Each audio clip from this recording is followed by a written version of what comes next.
Hey, Roaring. Ik hoor een turf in Tom's penis.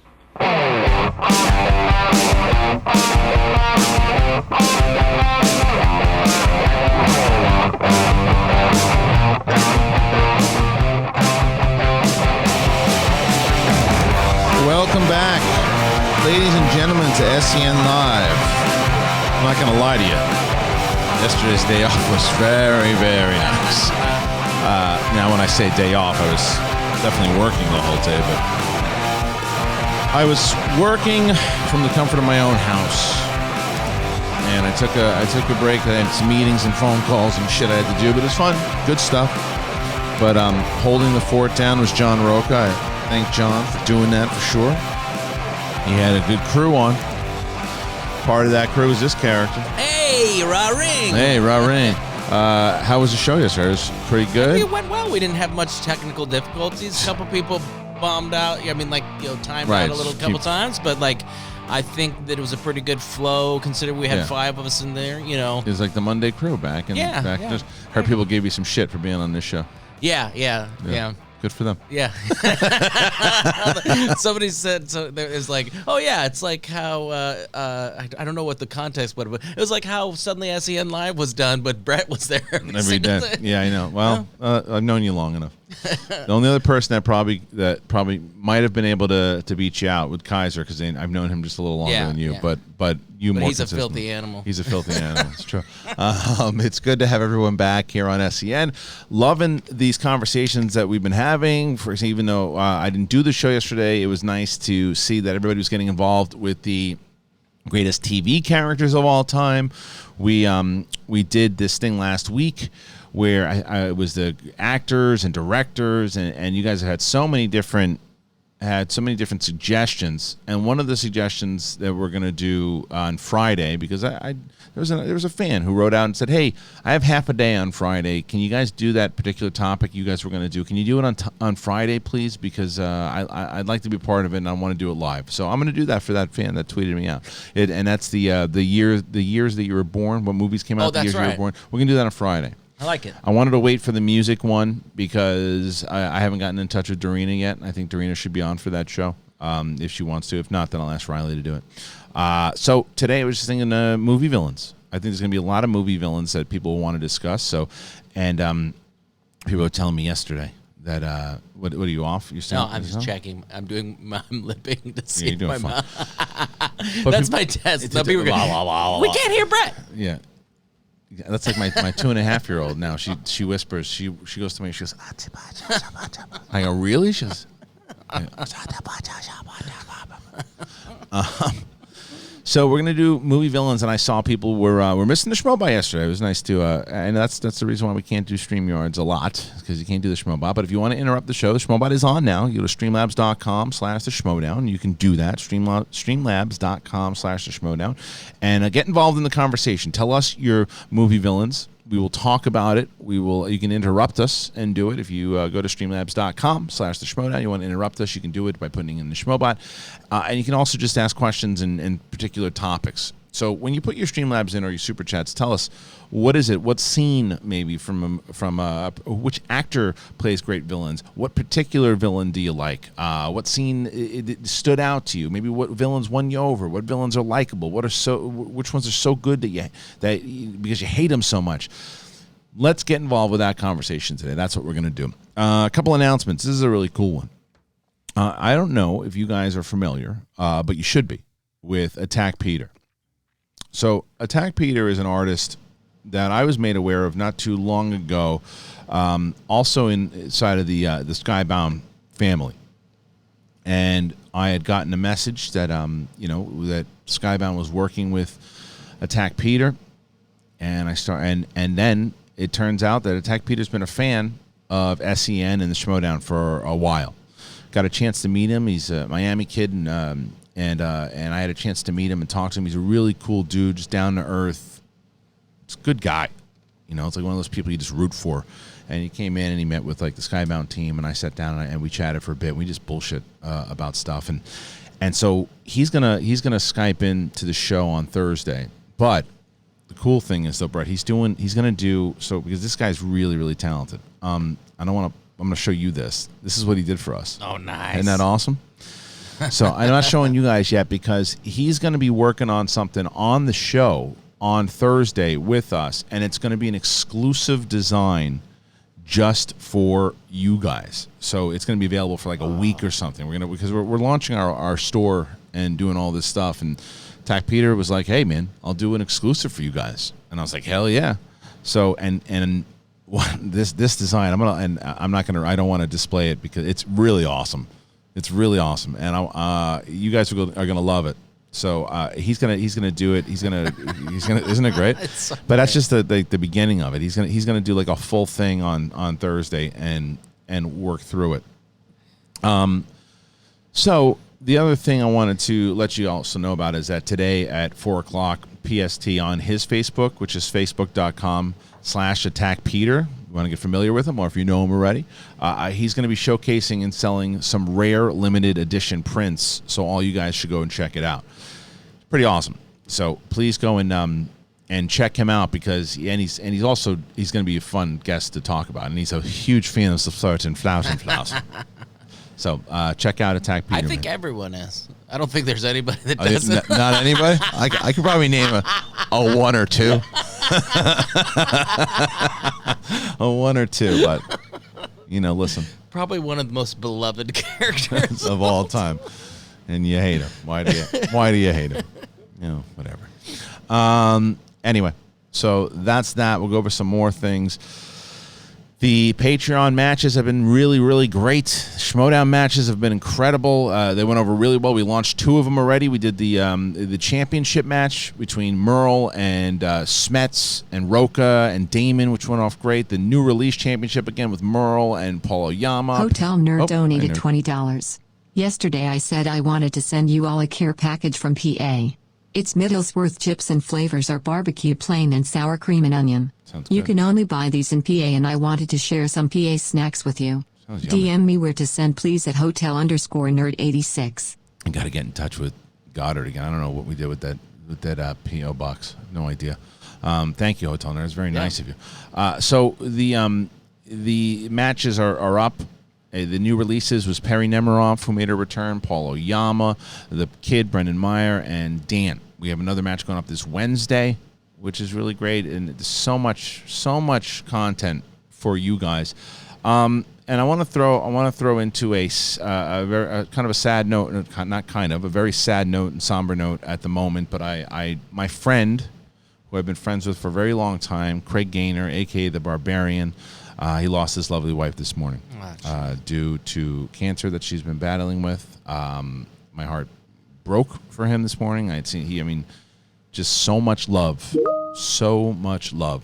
that they had for each other, and I had the pleasure of meeting her at the awards this past January, and we had talked about her potentially competing in Inner Geekdom. She's been battling this thing for a very long time, and it's just it's a bitch, and it is a bitch that it had to happen now, that it had to happen at all. I love the Barbarian. I love him. I love him to pieces. He's a sweetheart. He's funny, and he's a loving individual. So please share your love with him. Let him know that you're thinking about him, that the MTS family's got his back. I did that this morning. He asked me. He competed in the Jurassic Park exhibition match, and his wife, and he did an interview right beforehand. Oh, wow. So he asked me today if we could release that publicly, and I reached out to Nerd Chronic Eric today, and we're gonna release that. I just have to get the footage. So again, love, prayers, and thoughts to Barbarian. He's a great guy. No great transition out of that. Yeah. So we'll just talk about you want to talk about your family problems? No, all right. Did you do the Blue Chew? No, not yet. You didn't do it yet. No, I meant waiting for Aunt Flo to leave town. Oh, is that what it is? Yeah. I understand.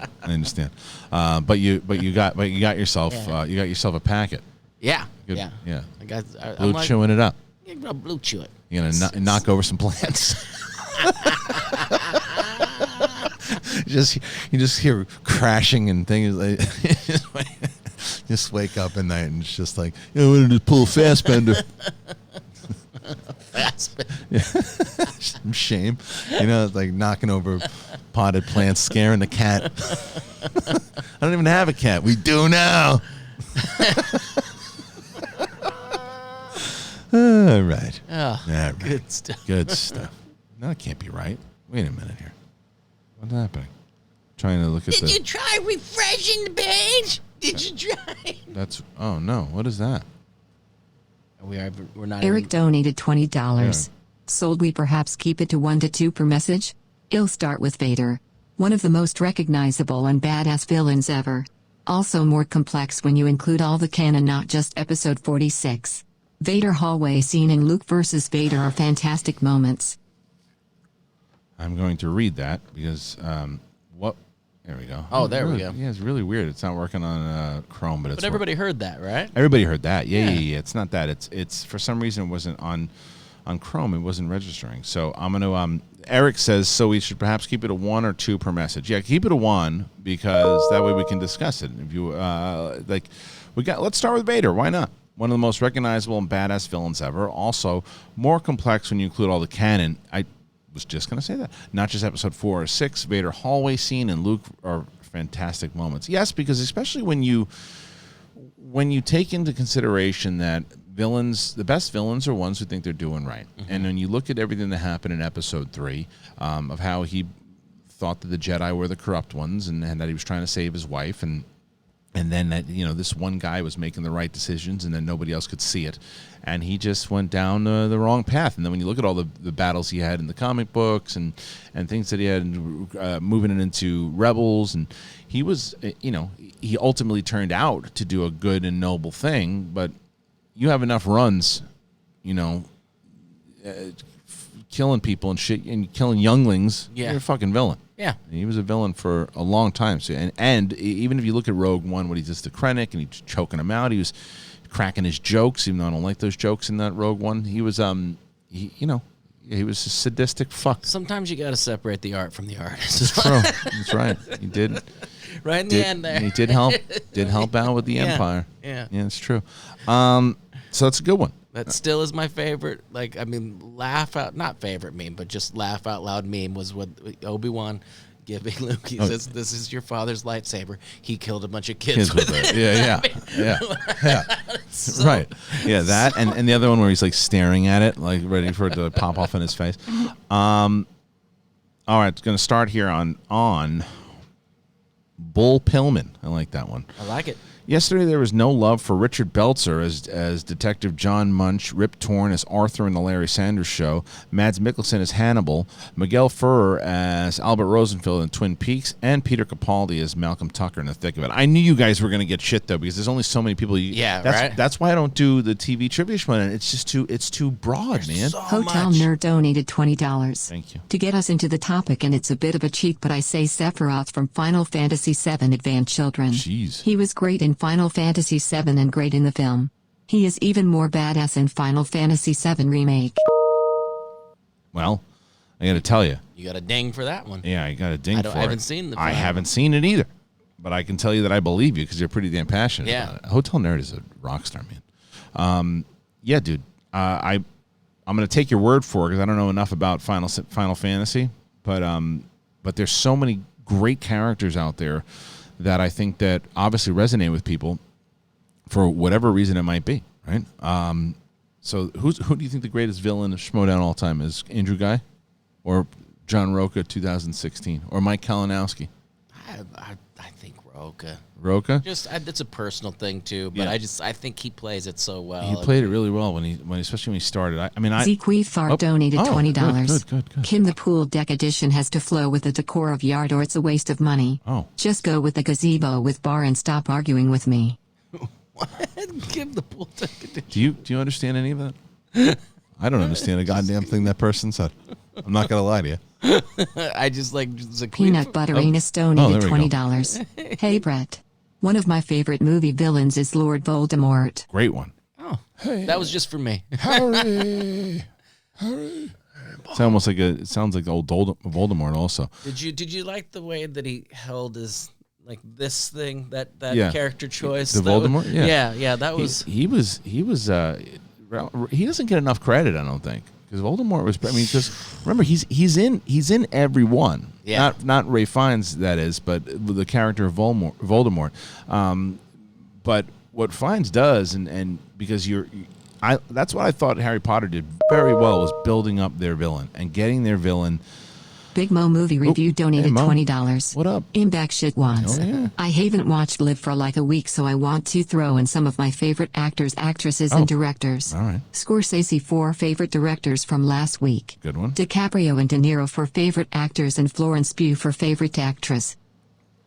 All good ones. Yeah, definitely. We missed you, Mo. Welcome back. We missed you. We haven't seen you since you're dancing.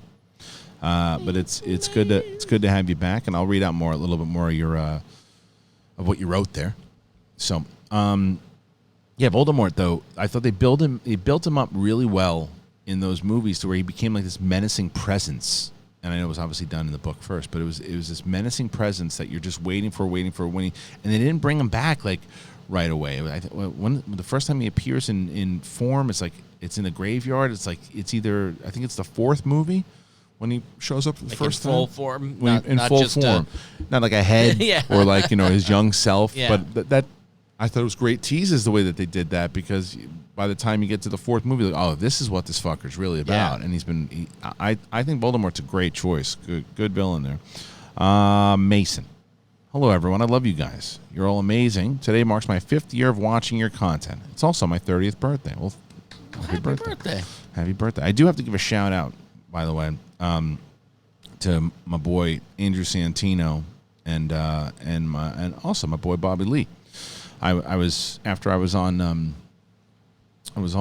doing these meetings yesterday, and I kept getting tagged on Twitter, and they were talking about, you remember Room 5, obviously. Yeah. So that was a place we used to go up all the time, and people get shithoused, but have a lot of fun. I used to see great people come in there all the time, because my schedule normally was that was the time when he was talking about. That was the time when Hotel Nerd donated $20. Now my true favorite movie villain is Hans Gruber from Die Hard. Miss the hell out of Alan Rickman, great actor in everything he did. Oh yeah, it's a good one. We'll get back into that in a second. But I was so what I would do was I would go up. I was going up like 7 nights a week and like 2 shows. Wow. So sometimes even 3. I would hit the Improv. I would hit obviously I was at the Comedy Store every night. And then I would do Room 5. I would do it probably 2 or 3 nights, because there was a Sunday show, there was like a Thursday show, and I want to tell you there was like a Tuesday show. I don't remember.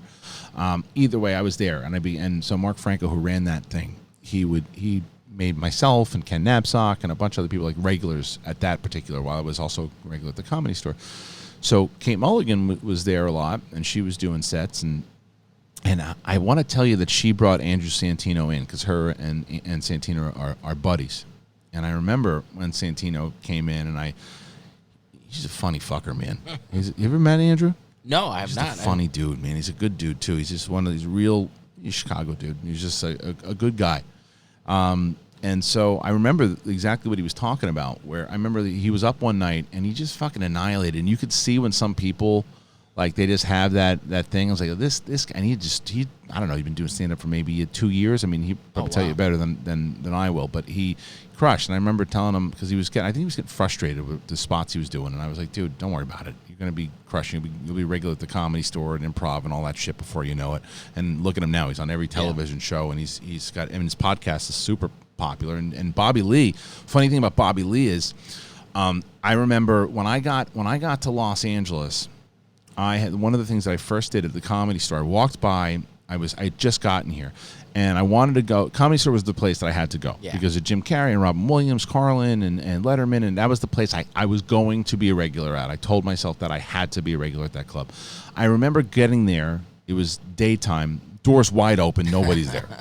And I was like, it's like walking into a prized, and no one's guarding it or anything. Yeah. So I walked in. There's nobody there, like no employees, anyone. The door's wide open. Could be homeless people shaking a shit in there. I have no idea. So I walk in, And I remember going, and I know I was fearless at the time. What, 20 years old, 21 years, 21 years old. And I walk into the OR, the original room. So if you don't know the Comedy Store, when you walk in, you go in off of Sunset. You walk up, and and when you first walk in is the OR. That's the room that you can see from the street at Sunset. Then there's the belly room, which is upstairs, and then the main room is in the back. So the OR is where you have like all the names of in neon, like the legends, like Richard Pryor and now Mitzi's name is there now too, but Robin Williams, George Carlin, all the big names. And so I remember getting there and getting on that stage just by yourself, by myself. It was 1 o'clock or 12 o'clock in the afternoon, whatever it was. I'm just standing there on the stage, going, I'm going to perform here. Yeah. I'm going to perform here. And I remember at this point, I hadn't even been on at the Improv, that Sarah Silverman story. That hadn't even happened yet. I haven't even gone on stage. I just said, I'm going on stage, and I'm going to be a regular at the Comedy Store.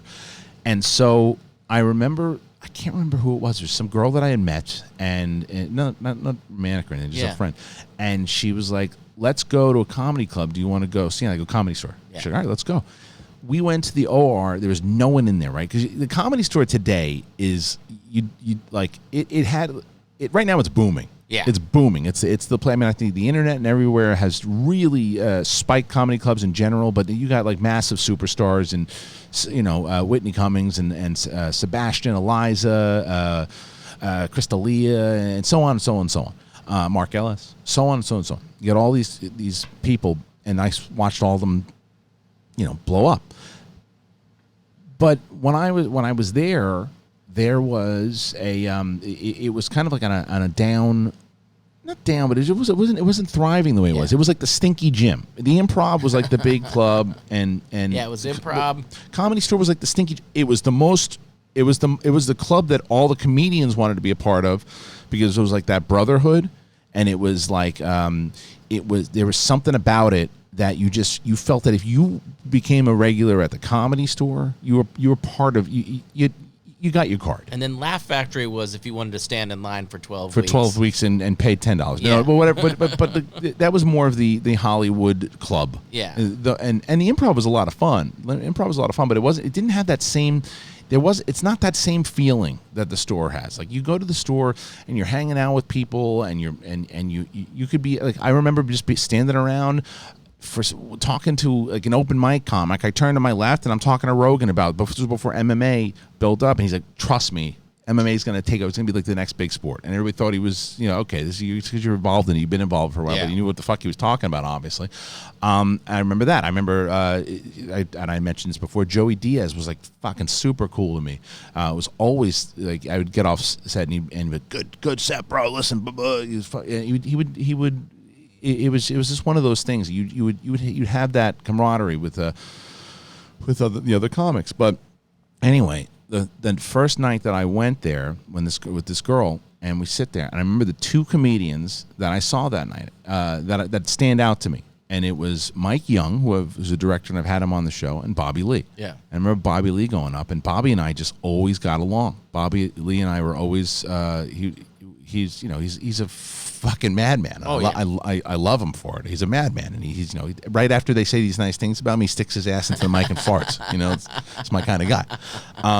So it was very nice to hear the two of them talk about me and the fact that they had those kind words to say, and I texted Santino afterwards and I said thank you for the kind words, and and we're working on trying to do something again together. But he's it sucks. He doesn't want to have people on. I don't blame him. He doesn't want to have a lot of people on right now because he doesn't want to do Skype. He doesn't want to do Zoom. It's pissing him off. I don't blame him. Same shit with us. And Bonnie last night. When can we do a show together? And I'm like, it's a bummer that I have to have Attack Peter on that way. I don't want to, but I will, because I just don't like doing this Skype bullshit. You know what I did do? Did you see this? I revamped my entire Instagram.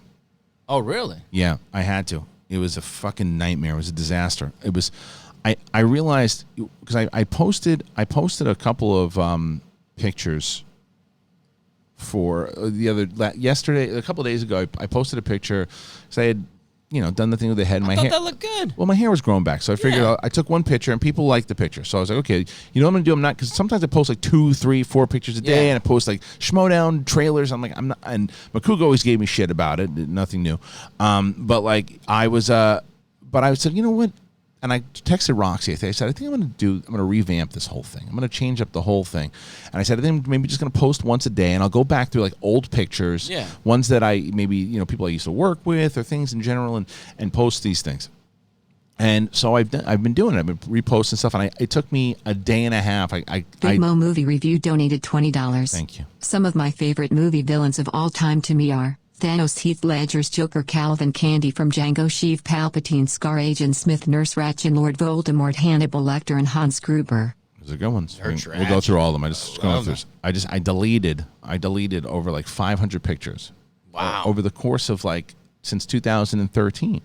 So it was over like 7 years of pictures. Jeez. I deleted tons of like Schmoedown pictures and stuff too. I archived a lot of them, and trailers and like little things I was doing. I was like, I'm not going to do that. I'm just going to post pictures. So I revamped my entire thing, and I'm going to try to post a picture a day of like older pictures and stuff. I showed you one I found of us that I'll post, and I think that's people have been enjoying it. So I'm going to do that and keep the Schmoedown and retweet those and keep this one be. Yeah, I'm gonna keep the Schmoedown for Instagram. I'm just gonna leave mine, and then Schmoedown you can follow at the Schmoedown. That's where maybe an occasional trailer and stuff that I'll throw out there, but for the most part, just gonna be doing it that way. So if you want, doing the grams. Yeah. Right. Such a stupid comment, but again, Makuga this morning writes, so I would take pictures when I was at these, and I look back at them. I would take pictures of the, like if I went to a premiere or something, and like Scarlett Johansson was there. So I would take a picture. Like, I remember this conversation. Right, with him. and he's just like, it's creepy. It's what's the difference between a photographer taking it from where it is? The only one that I agreed with was the Patrick Stewart one. The Patrick Stewart one, I was like, I couldn't get a picture. He wasn't taking pictures of anybody. So I was at this awards thing. So I snapped a picture of him. It's all grainy and stuff. And I was like, it's not great. And I looked at it. And I was like, that one's not good. But anyway, so all those are gone. It's let's see. I want to get some more of these topics. But anyway, if you haven't had a chance, by the way, you should go check out in general that show Bad Friends with Bobby and Andrew Santino. It's really good. Mason says, hello, everyone. I love you guys. You're all amazing. Today, we did that one. Sorry. David says, Heath Ledger's Joker. Great one. Fassbender as Magneto. Thanos. Liam Neeson as Ra's al Ghul from Batman Begins. Darth Maul, though even more so in Clone Wars, are some of my favorite movie villains. Those are good ones. So the way that I'm going to do this one, and going back to that other comment, is I'm going to pick, because we're just going to be here for a while. If we read and talk about everybody's, like if there's multiple ones. So what I'll do is I'll pick like maybe one or two from this list that you put. Parker's agent donated $20. A statement from my client. Kay won't accept Vivid's offer until she's paid for her kitten cameo in Ron Jeremy and the Temple of Poon. Check out Kay in Private Teacher, where she plays a tutor who bangs her young student. It's award-worthy yet boner-inducing. Thank you, Kay Parker's agent. Thank you. Yep. It's very nice of you. It's very. Who's the biggest villain in a Kay Parker film? Blue Chew. I don't know. What would you say? Blue Chew. Blue Chew. No, that's not. That's a secret weapon. No, seriously. I don't know. So what you're saying is, like, if we already talked about Darth Vader and you say Darth Vader, we'll say your comment, but maybe not. Not just that, but so no. Well, for example, so David put in a bunch of names. Yeah, all great names, but I'm sure there's going to be other people who suggested some of these. So I'm going to hold out, and we'll pick a couple, and we'll move on, because I don't want to go from each. There's like 7 of them that he picked. So for the one that he picked, I'm going to actually go with Michael Fassbender as Magneto, because I think that Magneto, for what he did as a character, very similar to what I was talking about with Vader, was he allowed you to sympathize with him, and you understood. You don't agree with where he's going and why he's doing what he's doing, but you get why he got there. Yeah.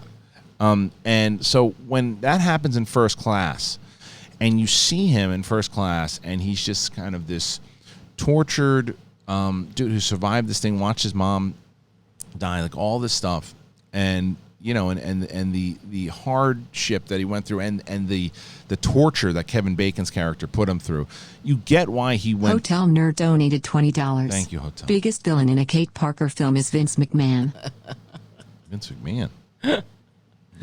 Vince McMahon was in a Kate Parker movie. Might have to check out her catalog. I know, maybe so. Did you see that someone posted that video? Did you ever see that clip when Stone Cold Steve Austin and Vince, when they were feuding back in the late '90s, when Vince was laid up in the hospital? No. And the nurse goes, "You're all right, Mr. McMahon?" He's like, "Yeah." And the doctor, "Are you okay?" And doctor comes over. He's got the thing on his face, and he goes, "I'll take it from here, nurse." And it's Stone Cold Steve Austin. He jumps on Vince, starts beating the shit out of him. He starts hitting his leg, and Vince's like, "Oh!" And then he takes the bedpan and hits him in the head with it. It's really funny. I rewatched it. It's a good move. But Michael Fassbender as Magneto, I think that once again you understand, and by the time he goes down that path, by the time you get to Dark Phoenix, the character arc is all over the fucking place. But his idea of protect the mutants, and you understand that is why I really dislike. Which is the one? Which movie is it? Is it the? I want to tell you it's the Brett Ratner one.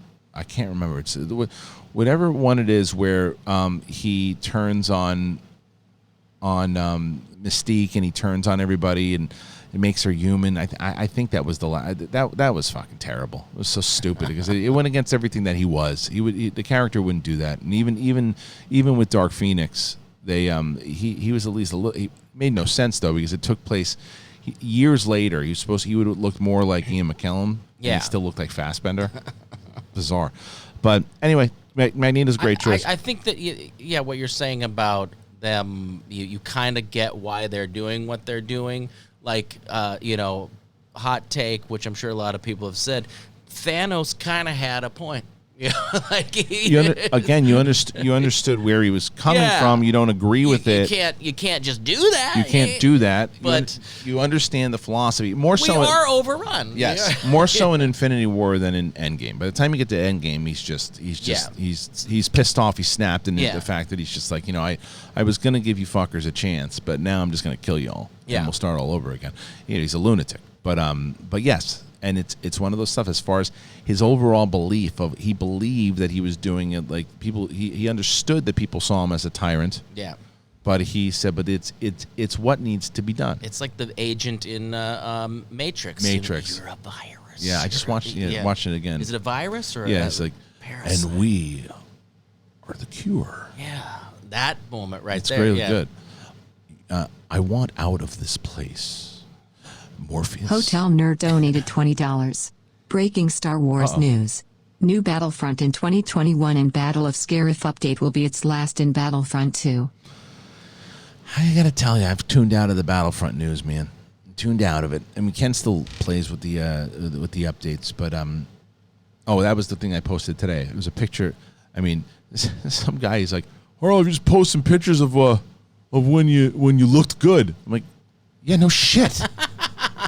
It's like, because it inspired me. It inspired me to lose weight again. I lost 3 pounds. Yeah. Over the last 3 days. I called my buddy over at Fuel for Fit. If you guys are in Florida, you should check him out. Fuel for Fit. You're back on the meal 3 plan? days. Yeah. 3 days I've been on it. I lost 3 pounds in 2.5 days. So it was really good. Wake up, I got my eggs and my oatmeal. I do all this shit, and it's been great. I was on the treadmill yesterday for 45 minutes, which, by the way, need your help.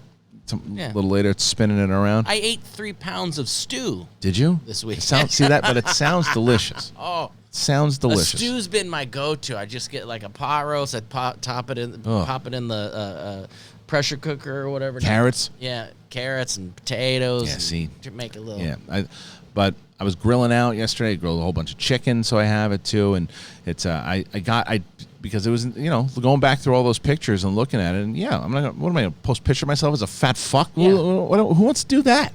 It takes work. We get it. You think you look good? Give me a fucking break.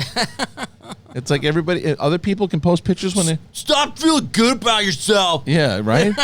It's like inspiration. Yeah, and I'm gonna keep doing it. You hump suck, whatever that is. Oh, we get it. You were 5 once. Yeah. So what's wrong with people? And it's like, Yeah. Oh, cool, cute picture of you and your parents. Oh, like they weren't old before. Right. Cool. Right. So we get Jimbo 880 donated $20. My favorite villains are Gary Oldman either in The Professional or Fifth Element. Also love Albert Brooks in Drive or Patrick Stewart in Green Room. Those are good ones, but Gary Oldman, man. Yeah. Gary Oldman. Get me everyone. Who? Everyone! He does a neck twitch. Such a fucking over the top. I love it so much. He's my favorite all around, like, can play so many different roles and so many different. Just going back to True Romance. His little role in True Romance is amazing. It's good. It's really, really, he's awesome. He was one of the few people, you know, we speak of that same day with the Patrick Stewart day. I had a chance to meet Gary Oldman, right? Nice. And I went up to him and I asked him, and he, super nice guy, right? I asked him if I could take a picture, and my hands were shaking. Mm-hmm. Like, my hands never shake in front of. I interview people all the time. But it was Gary Oldman, and he's like, I'll get it. And he takes my phone and he takes a picture of it. And I was like, that was awesome. So it was awesome. So it was really cool. Gary Oldman's great, and he's great. There's a lot of different roles, but I think the professional's so creepy because he's just fucking ruthless in that movie. And he's cold-blooded, and he's part of the crime ring that's running, and he's a crooked cop. Peanut Butter Anus donated $20. Thank God. Michael Keaton's Vulture is my favorite MCU villain. He's really good in it. He is selling weapons and gadgets to the bad guys because he had a family to provide for. Yeah. The scene with him and Peter in his car is downright terrifying. It is, and the thing I also liked about that character is at the end he's not a rat. He doesn't give up Peter at the end, even though, like you said, it's the best. It's always the villains with a purpose that tend to be the best villains. Even though Sheev Palpatine is still, you know what his purpose is from the beginning. I think I'll say episodes 1 through 6. You can't really include 9 because you don't even know what the hell he is. They say he's a clone. He's not. He doesn't even know what the hell he's doing in that movie. But in the lead up of what he means to do, henceforth you shall be known as Darth Vader. Go, do what must be done. Create the flirting flowers, no matter who likes it or not. Trust me. People will donate on other streams even when told not to. Flowers. Rise. It's a really good one. Really good one. So many great suggestions, guys. Keep them coming. Streamlabs.com/the Schmoedown. You want to ask, or Super Chat, you want to ask some questions, get the questions in there. Reminder to everybody that Backstage is going to be on today. Oh, that's right. You've got Emma Fife, who will be on, and she's going to be talking about their new Twitch stream that's going on. We're not close to 4,000 yet. When we get to 4,000 on Twitch, I will be doing the Thing watch along, so join Twitch today. Oh, that's right. But this is a great show that she's doing. Ben Goddard is helping out. Emma Fife hosts it, and she gets characters, not the personalities, but the characters from the Schmoedown, and she plays a murder mystery game with them on Twitch. So go on over there, and the show airs on Wednesdays. It's a really good show. It's a lot of fun. So Emma Fife will be on Backstage, as will Shannon Barney. Now I gotta play this before we get into this. But you're talking about villains. Shannon Barney is a great villain in the Schmoedown. But did you see what she did? Did you see this? Did you see this song? I heard about a song. This song is great. You're not gonna be able to. She's playing a fucking ukulele on this chair, and listen to this song by Shannon.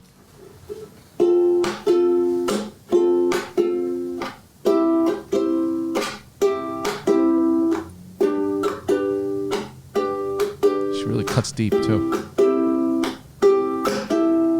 Bateman likes to strategize. We all know he's sucking guys. Balls behind closed doors, he's still in action. Roker speaks and promo talk. Oh, how I'd love to watch him walk. Blindfold on into chummy water. I don't know. Sweet Janine, what can I say? Will there ever come a day you could play this game without a loss? Sorry. I wish I could like all of you, but truth be told, I'd rather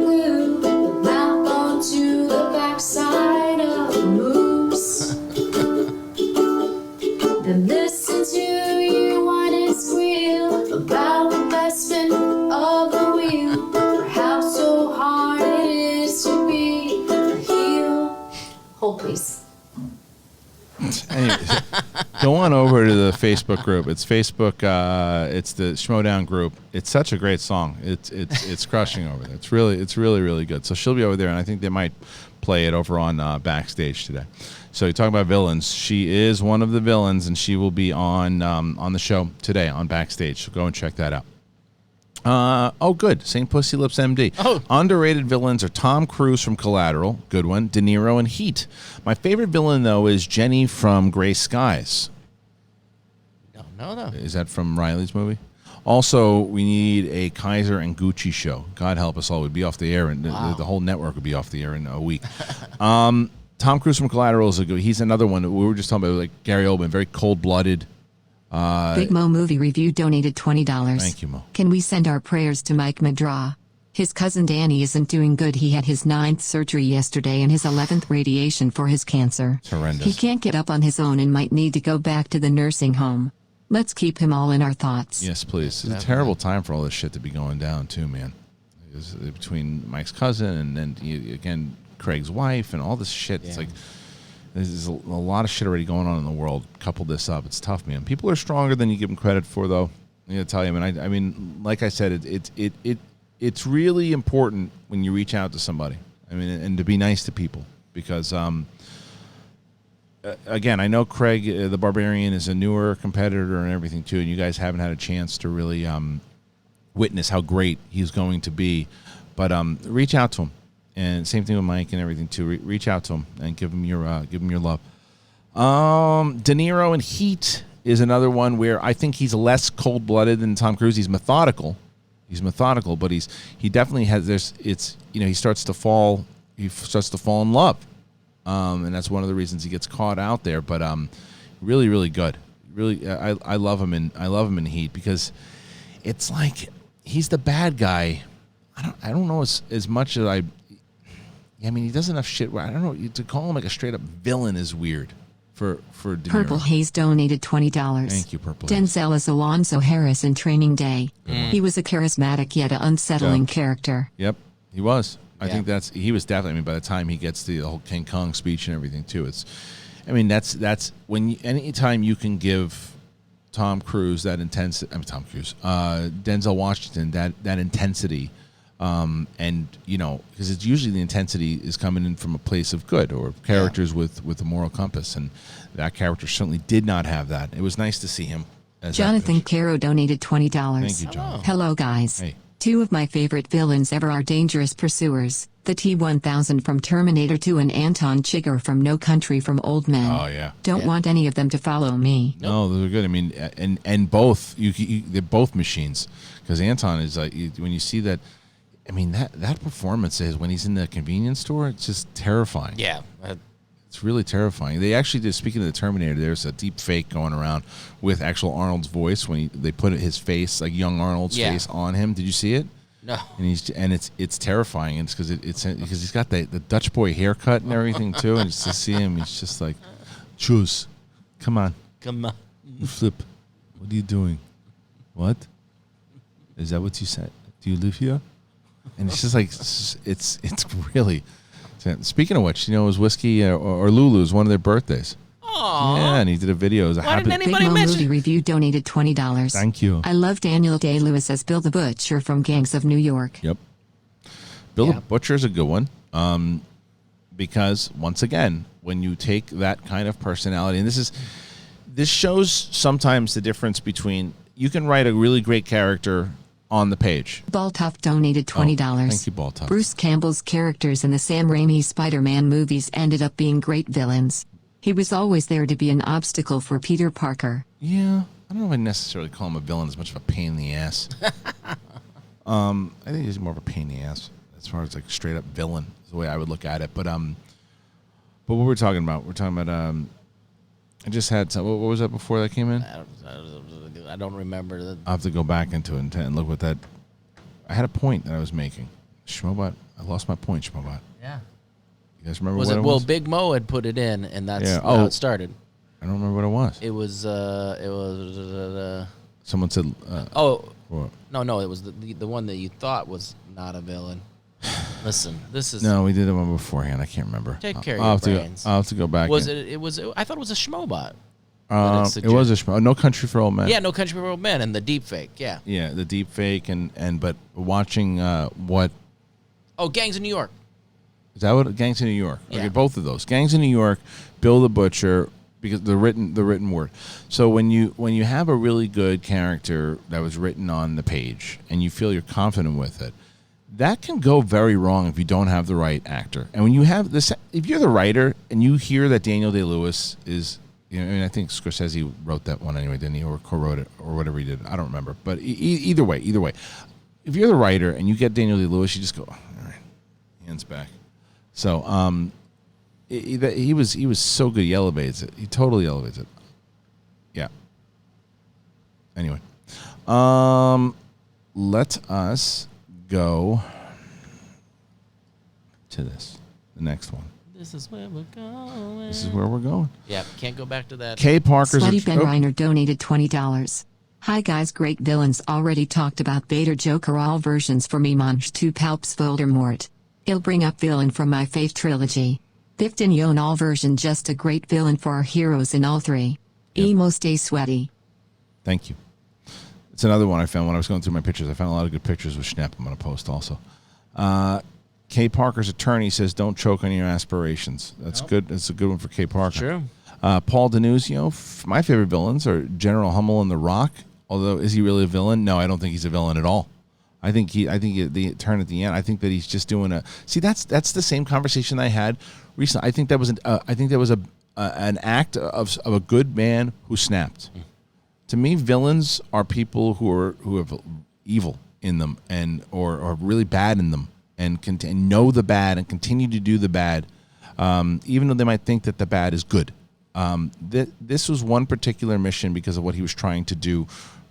His head was in a place where he thought he was doing good. Now, could that have led to, if he would have actually wound up killing all those people, because he didn't want to do that, obviously. If he did want to do that, then that would put him in that category. And if he would have actually gone through with it, then I would put him in that category. I don't think Hummel was a villain. He's a great, I would say, antagonist in that film for sure. Vader, Palpatine, Hans Gruber, Freddy Krueger, Hans Landa. Tongue Punch Fart Box donated $1.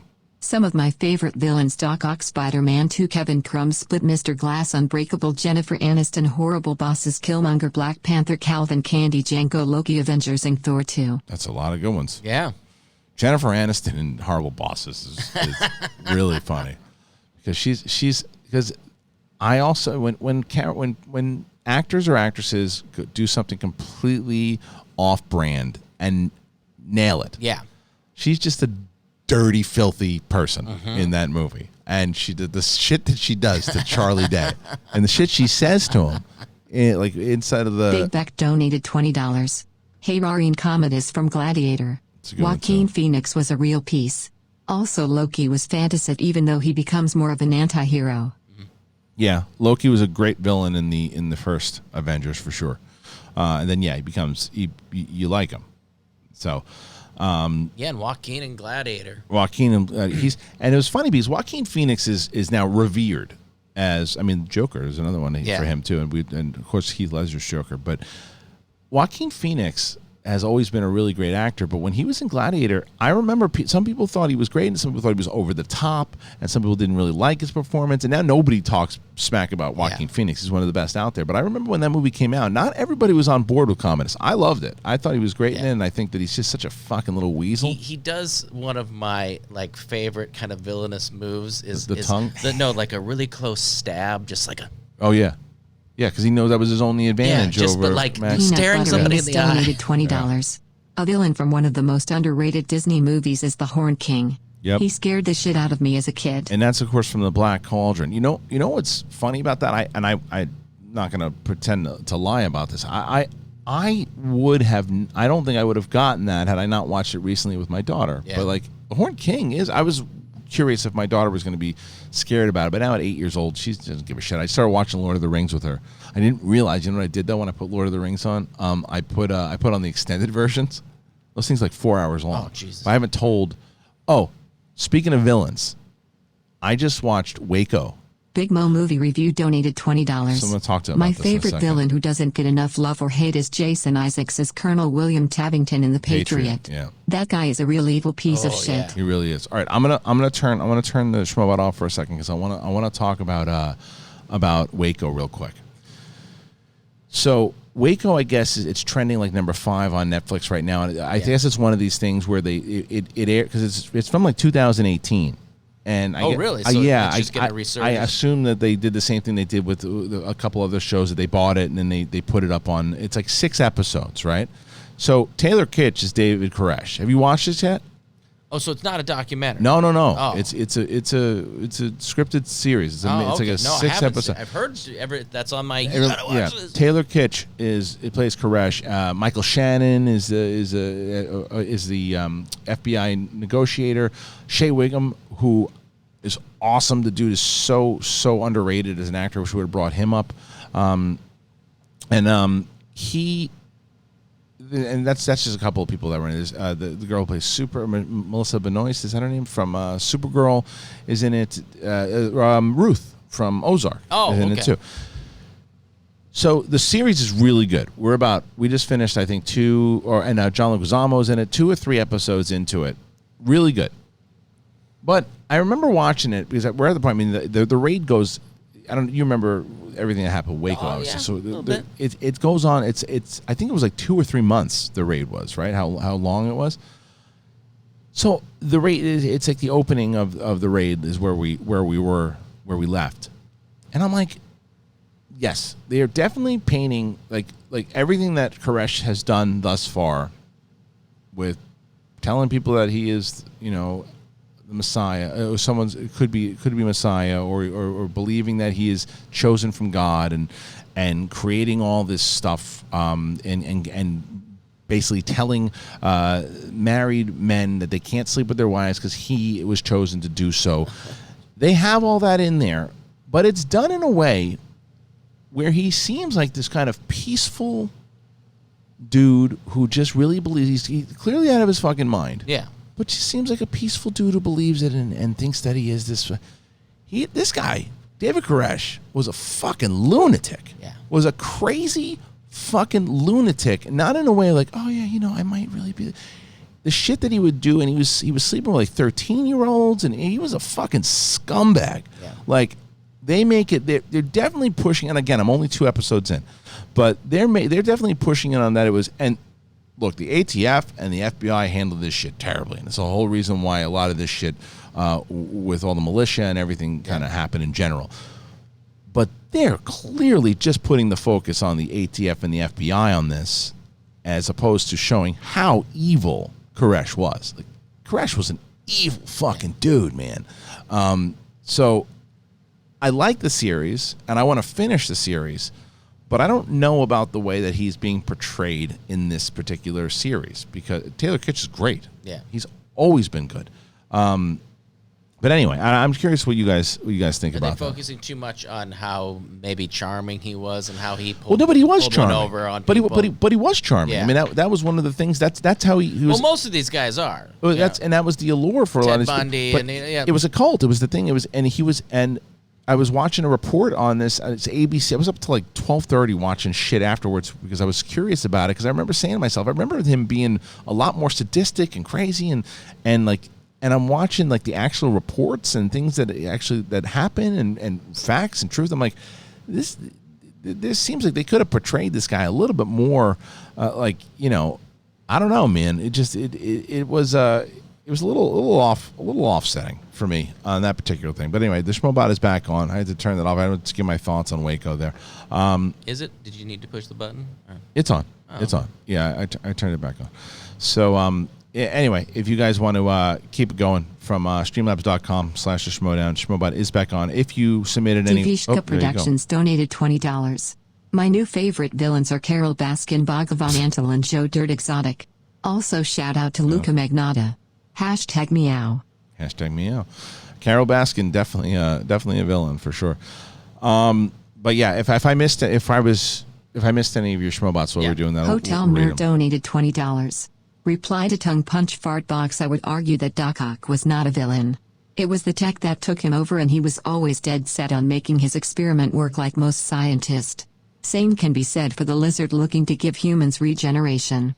See, I'd push back. I'd say Doc Ock was a villain because... Douglas Johnson donated $20. Just wait for the last episode, fucko. Great TV show. Fair. Like I said, I've only seen 2 episodes. So I gotta watch the rest because obviously we know something happens at the end. Well, we know what really happens at the end. So I'm curious. So you're right. I haven't seen it yet. So I mean, I could come back and say, look, well, they definitely depicted it in the way that he was. He seemed to be portrayed. That was a valid argument, and using fucko is perfectly in that situation. Well, to me, absolutely it is. But no, what Hotel Nerd said as Doc Ock, I think, was a villain. It's not to say that he wasn't a good guy that was corrupted by the same reason in Spider-Man that Michael Keaton has. He has a reason for what he's doing, but he's still doing evil shit, and he's continuously on different than what Ed Harris was doing in The Rock. He's continuously on, and he's corrupted by it. Same way Vader was corrupted. Like Anakin Skywalker wasn't evil, but he was corrupted by the dark side. He was corrupted by being in this suit, and he was corrupted and became evil. So I think Doc Ock is absolutely a villain for sure. Same thing with the lizard. It's like you get corrupted by it. It doesn't matter what you were beforehand. It's like, I think Darkman could have been a villain, but he decided to fight good shit. ZCM Zombie Custom Maps. Hey, guys, did you see the Stone Cold E.T. video on Facebook? I did see that. It was really fucking stupid and funny. Did you see this? No. So some guy did a really good Stone Cold Steve Austin impression, and he put an E.T. mask on, and he drives through a drive-thru, and he's like, Stone Cold E.T. says, and I'll see. I'm not going to browse through too much of Facebook to see if I can find it. It's in the SEN group. I'm going to see if I can find it. And you got to hear it because it's the impression that's good. It's pretty stupid, but the impression is awesome. I can't find. Maybe I can even type in. It's Stone Cold E.T. But now all these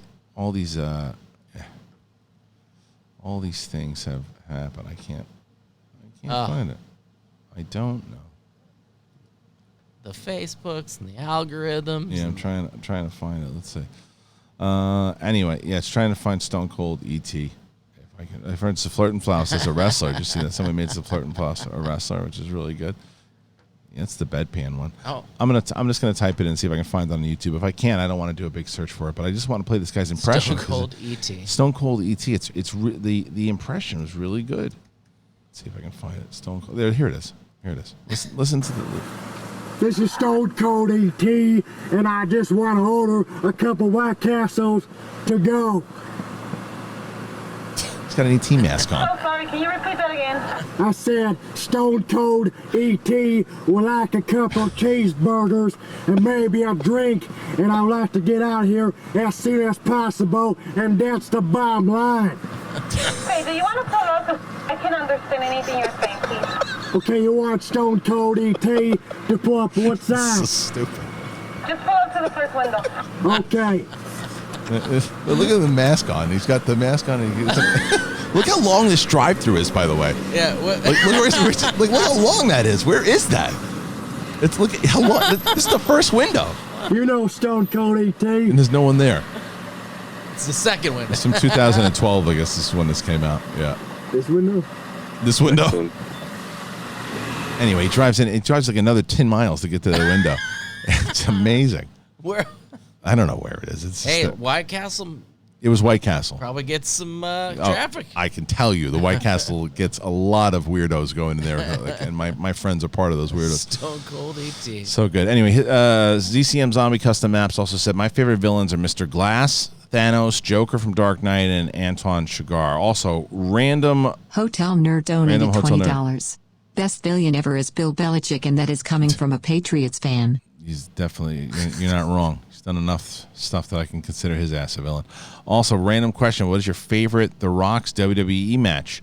Stone Cold at WrestleMania 17. I was there. It was pretty damn good. It was a good match. Even though it's pretty brutal, his I Quit match against Bojack donated $20. Mankind is good Gus too. Fring from Breaking Bad and Better Call Saul is an excellent villain. Good. Please watch Better Call Saul, you humps. Yeah, we will. That's good TV villains. We haven't hit TV villains. Yeah, but this is movie villains. But yes, those are good ones for sure. Peter Butter Anus. Can't believe I'm thinking about taking Finstock's advice when he was on Riley's show. Parrot Sari Loud donated $20. He's crushing it. Kirk and Clancy Brown's character from The Highlander was great. If only because he killed Sean Connery, who played a guy named Juan Sanchez Villalobos Ramirez. Well, he was also, and his guard in Shawshank. The guard in Shawshank, too, man. Clancy Brown. That was one of the first one-on-one interviews that I did. Oh, really? Was Clancy Brown. I did, so I'm putting the Schmoeville off for a second. I interviewed Dan Fogler, who was the first one that I had, and then Clancy Brown was like either the second or the third. That was cool.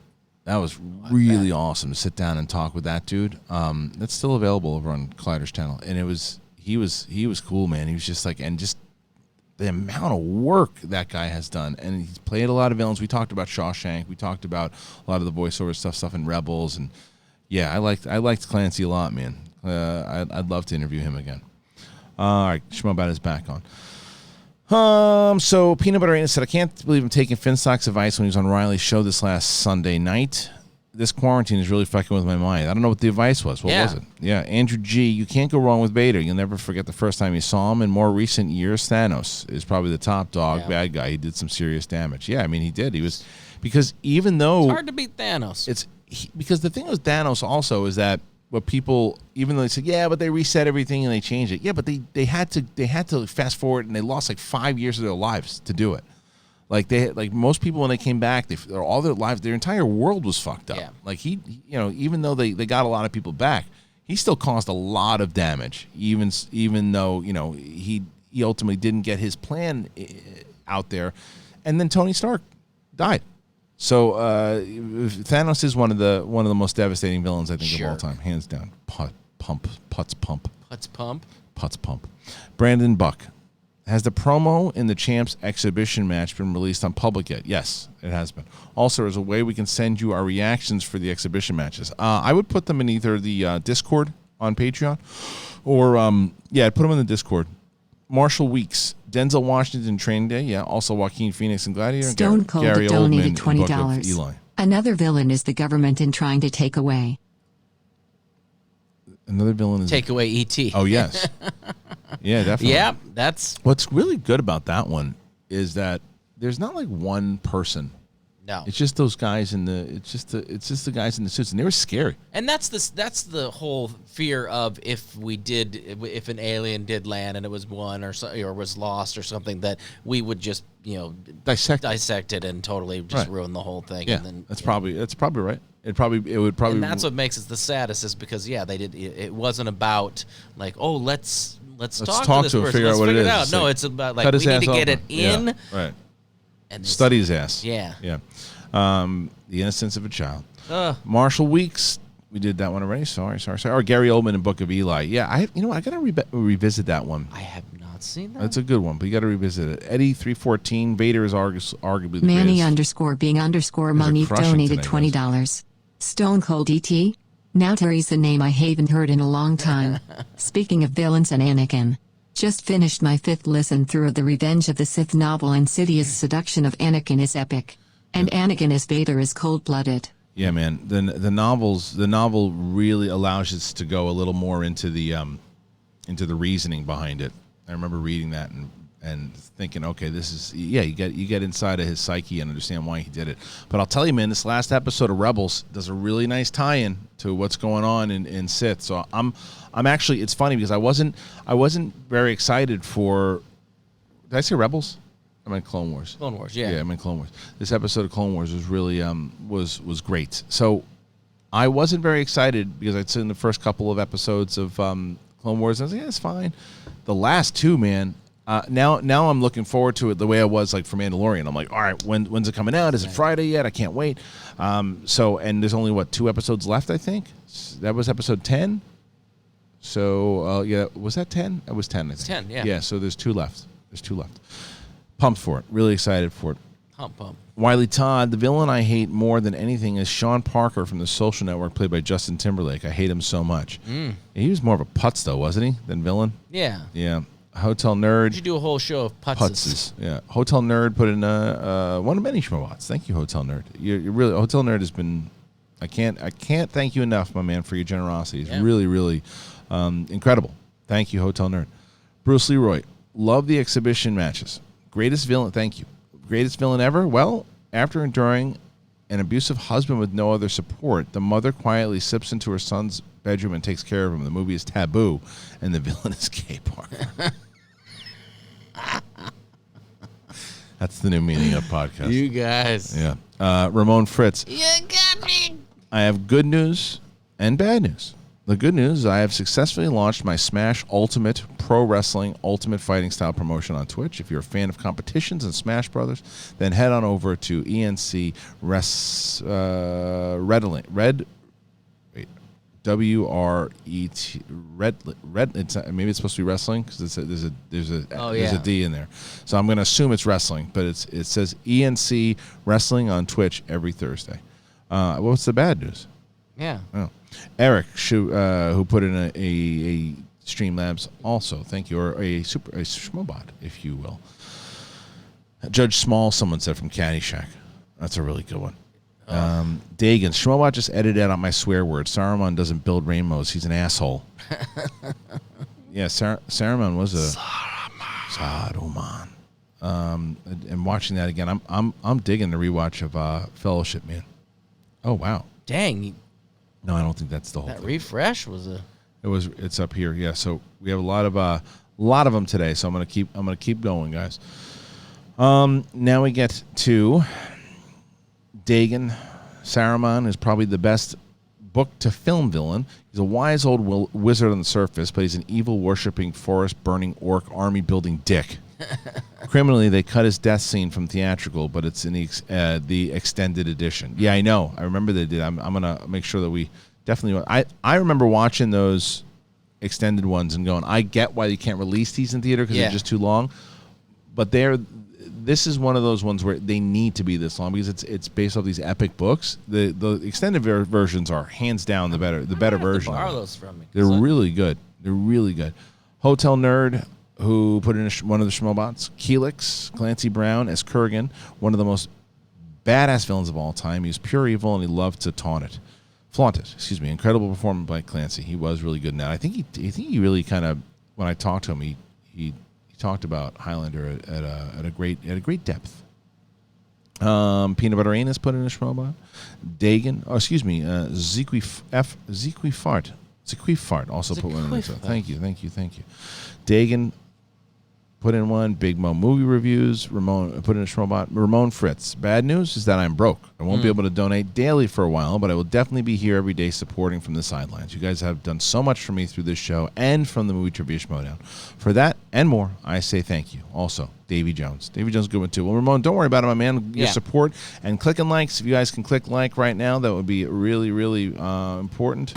Oh, that's Stone Cold E.T. Yeah, he's got. He didn't have many likes. Yeah, so he can't hit likes. So if you guys click the like button on over to, we're about 900 people, 300 likes. Come on, guys, click the like button. Click the like. Click the like button. Every day we got to tell you humps this. Come on, click the like button. Hotel Nerd, who said that Hans Gruber from Die Hard, and he missed. Hans Gruber was another one. He was pure up evil. You know, he knew what he was doing. He knew what he was doing was wrong. But he was a crook more so than anything else, and one of the best villains ever. And even when it was a great introduction to Alan Rickman. He'd been around for a while, obviously, but that's how everybody remembers him. And I remember when Finstock told the story. Alan Rickman, I think at the time, was still alive, and he's like, I met Alan Rickman. And I said to him, my favorite movie that you've done. And he goes, let me guess, Die Hard? No, 4 Weddings and a Funeral. And he goes, really? He's like, of course, Die Hard.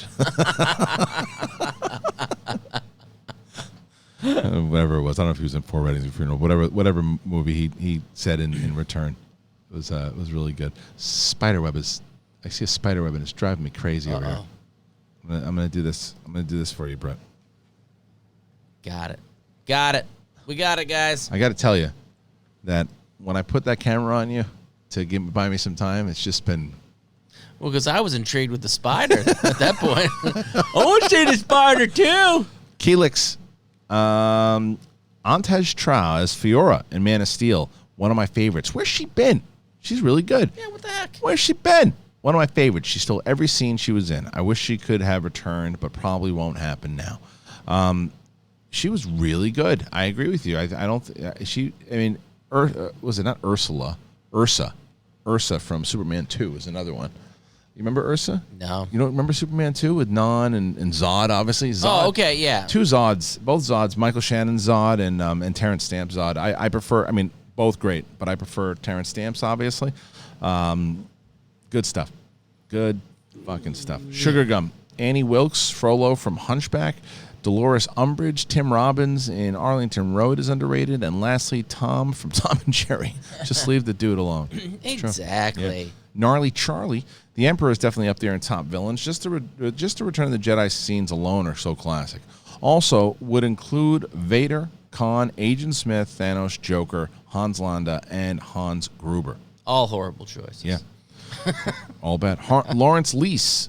The great Lawrence Leese. Hey. The greatest villains. Hans Landa. Of course, we're talking about from Inglourious Bastards. Guys, I just got diagnosed with COVID. Please don't make me laugh so hard. Well, I'm sorry to hear that, Lawrence. Please get rest. Jesus. Yeah, get rest. Please take care of yourself and get rest. Don't push yourself. That's the main thing. So I've been listening to a lot of these podcasts about doctors and stuff too, and it's just like you get the shakes and all these things that are the rough things that probably happen at night. Big Mo Movie Review donated $20. Thank you, Mo. Last one, Idris Elba in Beast of No Nation on Netflix was absolutely terrifying to me. You know, I've never seen that movie. I have not. I've never seen it. Who would have guessed I'd never seen that? Yeah, well, you. I mean, yeah, but I've definitely never seen that movie. I got that one I need to see. But Lawrence, please take care of yourself, Yes. man. Tavishka Productions, two villains I love to hate and stole every scene. Hans Landa, I mean, a lot of Hans Landa. Inglourious Bastards, played by Christopher Waltz, and Heath Ledger's Joker. Great ones. Christopher, that first scene terrifying. Is It's terrifying, and it's a great scene, though, too. By the way, speaking of Tarantino, and speaking of villains, Zed from Pulp Fiction, right? So Tarantino explained recently the backstory of the Gimp. I never really kind of understood it. You just kind of knew, like, what is that? Because the way that Tarantino said the way he saw it in his head was that they probably hitched him up. They picked up the Gimp years ago hitchhiking and just tortured him throughout years and basically Stockholm syndrome type stuff. That's the idea. It was just so. And it becomes, and I think wherever I read the article, it becomes more of a tragic story because he was just trying to get away for so long, and then just became like, thinking that his captors were Big Beck donated $20.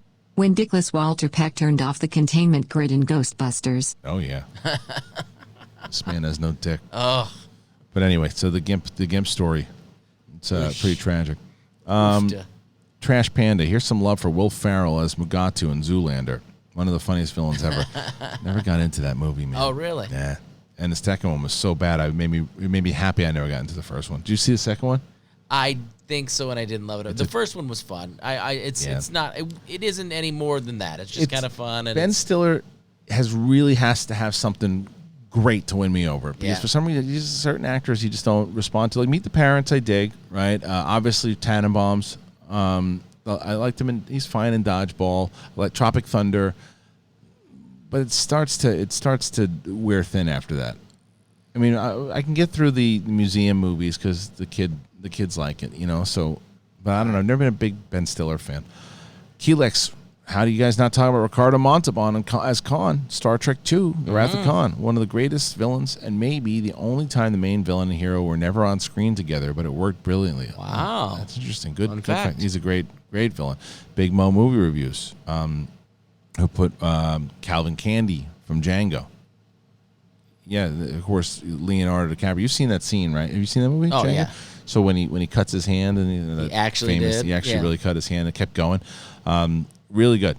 And going back to what we talked about before with Jennifer Aniston, right? You get DiCaprio most of the time plays pretty goodish people, but this was a straight up straight up evil fucker. Kay Parker's agent, thank you for the Schmoebot. Lawrence Leese, Bill Murray in Caddyshack. He tried to kill the gopher. Yeah, it just depends on who you're talking to, But like I wouldn't call him a villain. I could Judge Smales is more the villain. Vermits. Yeah, it's like he's in the hole. He's more of a creep. No doubt about that. Vermin. Yeah, but Bill Murray, Andrew G. For all the kids that grew up in the '90s, Ivan Ooze from the original Power Rangers movie was tremendous. Ivan Ooze, I'd say so. Yeah. Yeah. Hotel Nerd, who put in the Schmoebot. See that guy over there? Hey. Christopher Waltz. A lot of Hans Landa love, man. Keelix. A great villain is Billy Mitchell in The King of Kong. A Fistful of Quarters. A Person You Love to Hate. Such a great documentary. It is a great documentary. I really like that. Oh, yeah. It's really good. Hotel Nerd and Yojimbo880 put in Schmoebots. Cheryl Dickpants. Hey! My favorite villains are Anthony Hopkins as Hannibal Lecter and Kathy Bates as Annie Wilkes. Annie Wilkes. Jeez, that hammer to the ankles. Seeing that as a kid, it's like it sticks in your head. And of course, Anthony Hopkins. Those two movies right in the same year span, probably at least at the very most 2 or 3 years apart. At the very most, and terrifying. Both characters very terrifying, and you don't get movies like Silence of the Lambs, man. Yeah, fucking creepy movie, but it's a great movie. And Kathy Bates, though, it's just there's something that's even creepy because she is just a super fan, and she's I mean, like it's not like evil, it's just she's a lunatic. She's a lunatic. Yeah, she's an absolute crazy person. She's a crazy person. I mean, Hannibal, clearly just an intelligent psychopath. Yeah. ZCM Zombie Custom Maps. I guess that accuser lady was right about going to the stores and accusing the brethren. We just didn't see what was rising in the coming months with the coronavirus. She was trying to help us, motherfucker. The amounts of Blue Chew. Scruffy Nerd Herder donated $20. Thank you. Sid from Toy Story was terrifying as a child, but the real villain is Woody.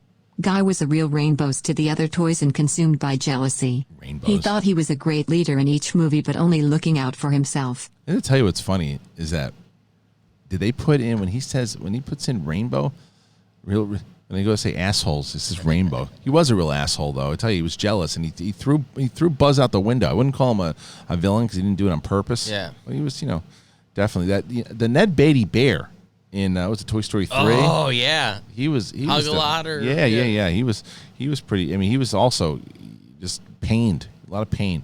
ZCM Zombie Custom Maps. Thank you. Yes, you're right. The amount of Blue Chew and the Manscaped ads that we'd eventually have because of the accuser lady. You're right. Peanut Butter Anus put in a Schmoebot. Salty Wench. Meryl Streep as Miranda Priestley in The Devil Wears Prada. Yes. But doesn't she come around at the end?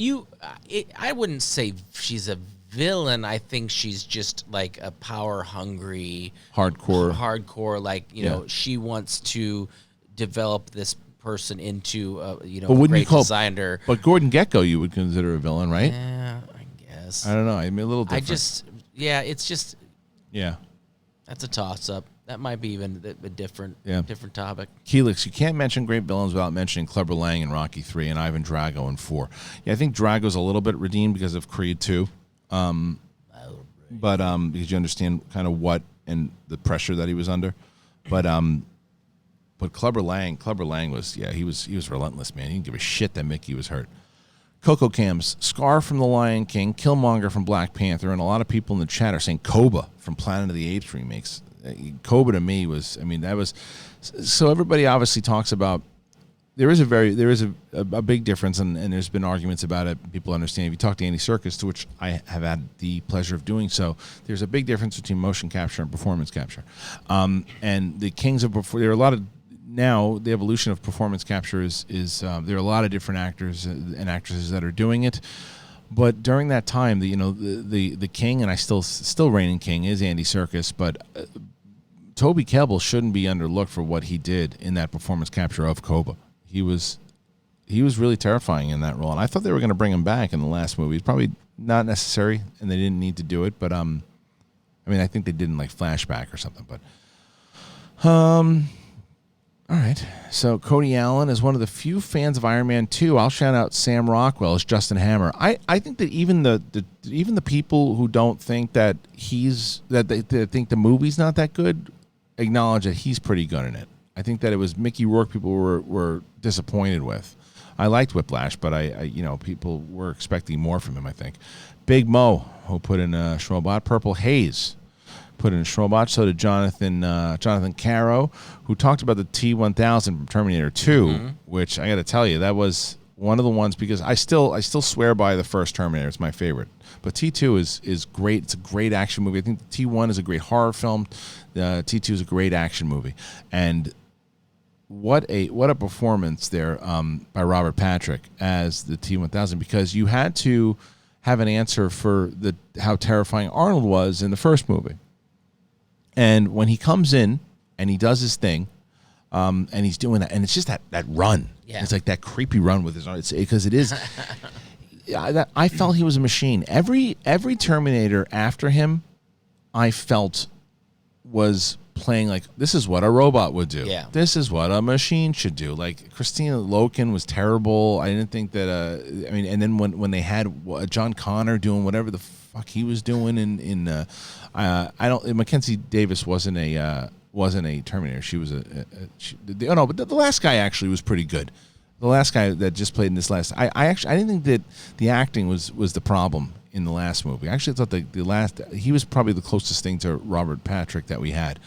But I just thought that Robert Patrick did it so well. Ball Tuft and Big Mo put in Schmoebots. Sweaty Ben Rayner also put in a Schmoebot. He says Biff Tannen. Oh, this is, hey guys, great villains already talked about. Vader, Joker, Magneto, Palps, Voldemort. I'm going to bring up a villain from my favorite, and it's Biff Tannen. Just a great villain for our heroes in all three. Yeah. Stay sweaty, he says. So, yeah, Biff Tannen. I mean, pretty hard not to choose Biff because of what happens in 2 and 3, right? It's like what he's only helping out George at the end because he's scared of him, and he's just after getting popped in the face. But when he has the opportunity to go and mess stuff up again, he does, and he's a real prick. Biff. So yeah, Biff's a good one, and it's such a great name for a villain too. Nazwan Sabli, Tom Cruise again. It's Collateral. DiCaprio and Django. Just want to point out that one, since they really get mentioned as great villains. I think Cruise is getting a lot more love as the Collateral villain, but DiCaprio, it's normally people bring up Hans Landa from Inglourious Bastards and not, and even Sam Jackson in that movie in Django is just horrible. He's a horrible character. Tongue Punch, a fart box, put in a Schmoebot as far as Doc Ock, Kevin Crumb, Mr. Glass, Jennifer Aniston, Harold Bosses, Killmonger, Calvin Candy, and Loki. Wow. Yep. Helix. Another favorite is Andrew Robinson as the Scorpio Killer in Dirty Harry. I haven't seen that one in a while. Such a great and twisted performance. It's very Joker-esque. I like to watch the movie as seeing Dirty Harry as Batman with a gun and Scorpio as Joker. It's a good one. That's a good one. It was the last time I've seen Dirty Harry? Years and years. 20 years ago? Yeah, Jesus. Big Beck. I put in a Schmoebot. Dick Fart Derry. I much enjoyed the Taika Waititi as history's greatest villain, Adolf History. Most exquisite. Adolf Hitler. So, I mean, by the obvious reasons, he's a villain because it's Hitler. But in that movie, he's just a goofy vision imbecile. Yeah. All the Nazis are the evil. They're evil no matter what. So, but that particular one, it's funny how he's just such a goofy idiot now. Peanut Butter Anus, who put in a Schmoebot. Marshall Weeks. Vin Diesel as Riddick in Pitch Black is a good villain. He's not a villain. No, he's not a good guy, but he's like an anti-hero. I wouldn't call him a villain. Big Mo movie reviews. My favorite villain who doesn't get enough love or hate is Jason Isaacs in The Patriot. The guy's a real evil piece of shit. He sure is. And those are the, and it also reminds me, even in a more intense, it was 12 Years a Slave, was Michael Fassbender.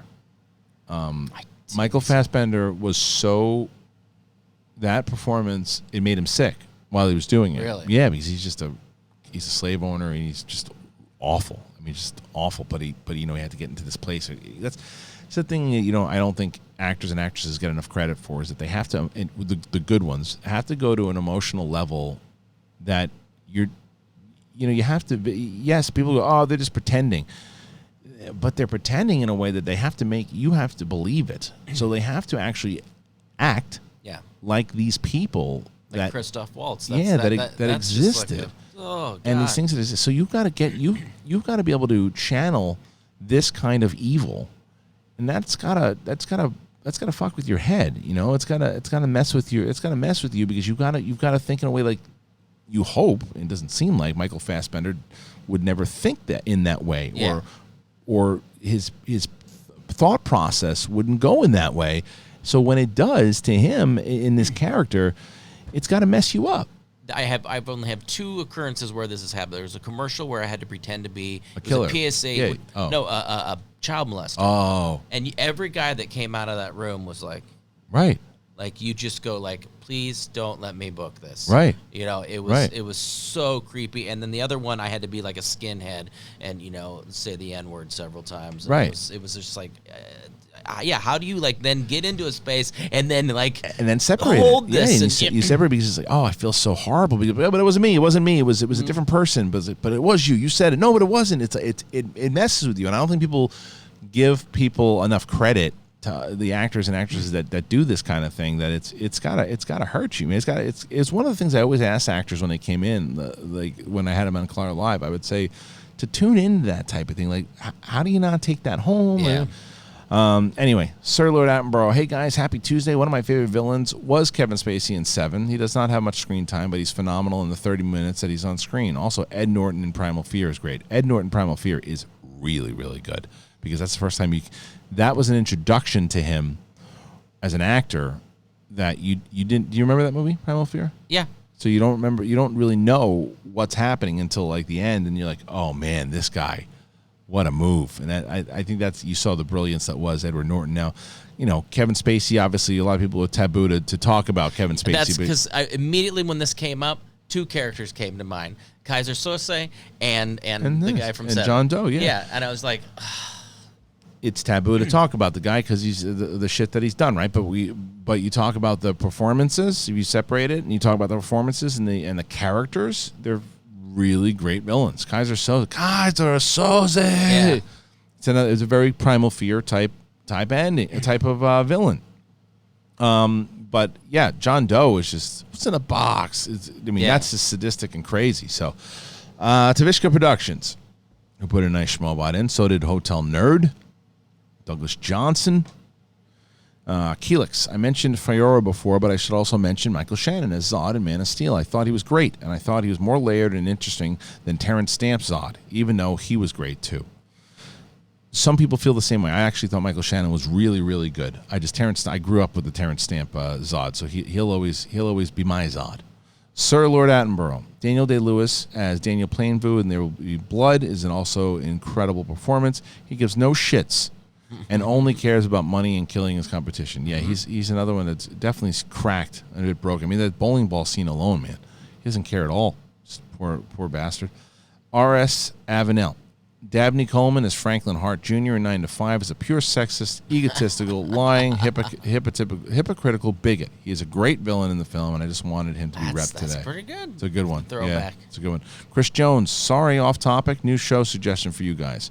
Gangs of London. It's on here in the UK currently, but coming to the US in a couple of months. It's a gangster drama action series from the Raid's Gareth Evans. I've heard about this, actually. Very cinematic, violence on the level of Last Blood. I've heard about this. It's Gangs of London. I'm going to have to check it out because Gareth Evans, is I'm a massive fan of Raid and Raid 2. So thank you for sending that in. I do absolutely want to check that out. Hotel Nerd put in a Schmobot. BoJack put in Schmobot. So the Patriots Are Loud. Douglas Johnson. And Stone Cold E.T. I'll put in Schmobot's Muffin Truck. Recently got to watch Upgrade, and I have to say, STEM is a sinister AI villain. I still haven't seen Upgrade. And I know that everyone tells me how much I love it because of its 90s kind of action flair. Have to see it. Keelix, my last one's Robert Patrick again as T-1000. He was just terrifying. Stone Cold E.T. Schmobot's Shane Joel. The operative from Serenity is a great villain. Chiwetel Ejiofor is a great actor. He sure is. I need to go back and watch Serenity again. But Chiwetel Ejiofor, again, he's a really, really good villain. House Heisenberg, favorites that aren't discussed a lot are Koba. John Malkovich is Mitch Leary from In Line of Fire. Yep. Ray Fiennes. Eamon Goth from Schindler's List. Oh, man, too. That's a tough one to watch, too.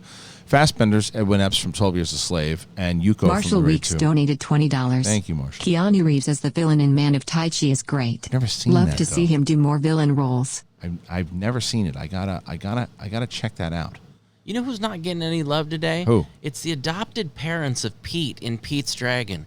Horrible villains. in the new one? No, the old one.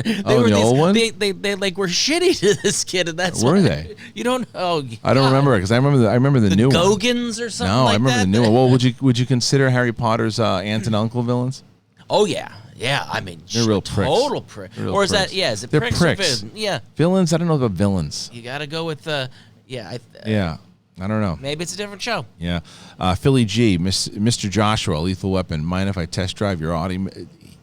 Gary Busey, as much as we goof on him now, was really scary in that movie. The one thing that would never happen, it's just such a great 80s action movie moment. All the cops are around. This guy's just committed all this murder and all this stuff. They finally get him, and they let Riggs fight him on the lawn.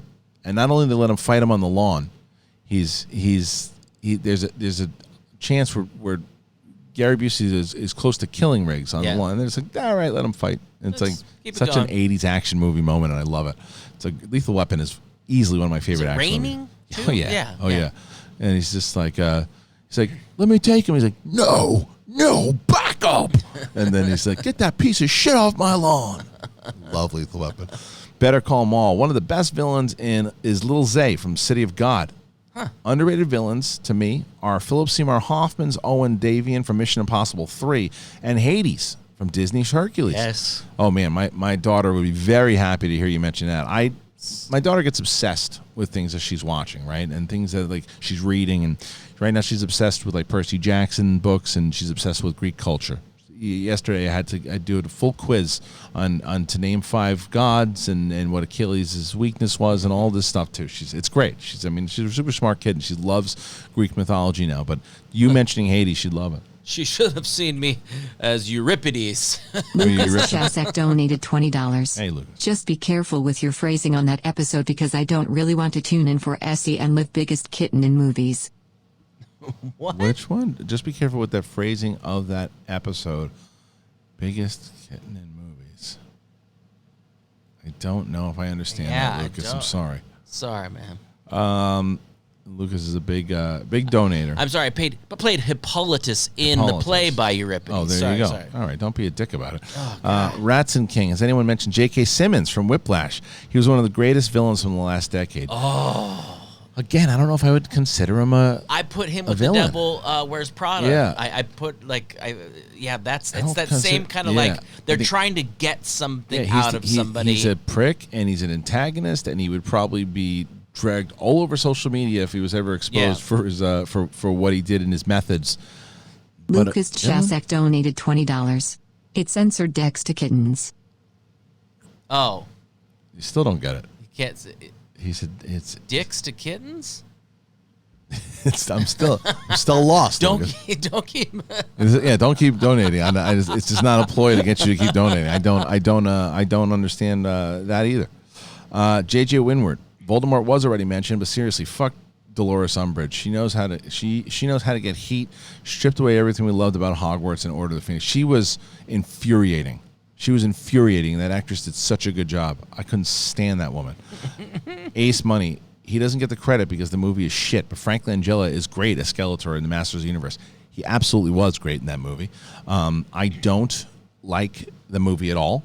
I think that it was classic what happens when studios don't understand a property and just destroy it. But I thought he was great, and I would have loved to see what he could have done in a good version of that. Philly G says Judge Smales from Caddyshack. Yep. Guys, I got to tell you, the suggestions here from all you guys so good. A lot of new ones, a lot of ones that we're kind of doing a look and see what you all think, and it looks like there's a lot of people on the same page. But yeah, keep them coming. If there are ones that we haven't talked about, We'll be on the air for another 26 minutes, so streamlabs.com/Schmoedown. Schmoebots are still going to be on for the remainder of the show, so keep them coming. Keelex just thought of one more. Kevin Costner as Mr. Brooks. I actually loved it. Such an underrated movie, and Costner's so good in that movie. I wish there would have been a sequel. I've never seen Mr. Brooks, so I never saw it. J.J. Windward, one more shout-out for Judge Doom in Roger Rabbit. It's a good one also. Jeff Bridges, he's your favorite actor, right? Jeff Bridges? Yeah. Oh, yeah, just as far as just chill, man. I think it's called The Vanishing. It was with Sandra Bullock and Kiefer Sutherland, and he's the villain. Jeff Bridges is the villain. Oh. So she is Kiefer Sutherland's girlfriend. And this was before Speed. It's before she really kind of blew up. And she goes to this. She goes to a truck stop, and he's just he's Jeff Bridges, charming and everything too. And he chloroforms her, takes her and kills her. And I remember him being so completely horrifying in that movie because and I think I want to tell you that he buries Kiefer Sutherland at the end of it. Is it the Van? I think it's called The Vanishing. Let me double check.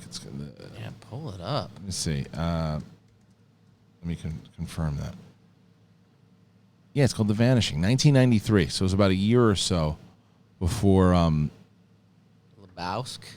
Well, not before Lebowski. Lebowski was 96, I think. It was before Speed and before maybe it was right after Demolition Man, because that was the first thing that she was really in. Cause she's in it. She's barely in it.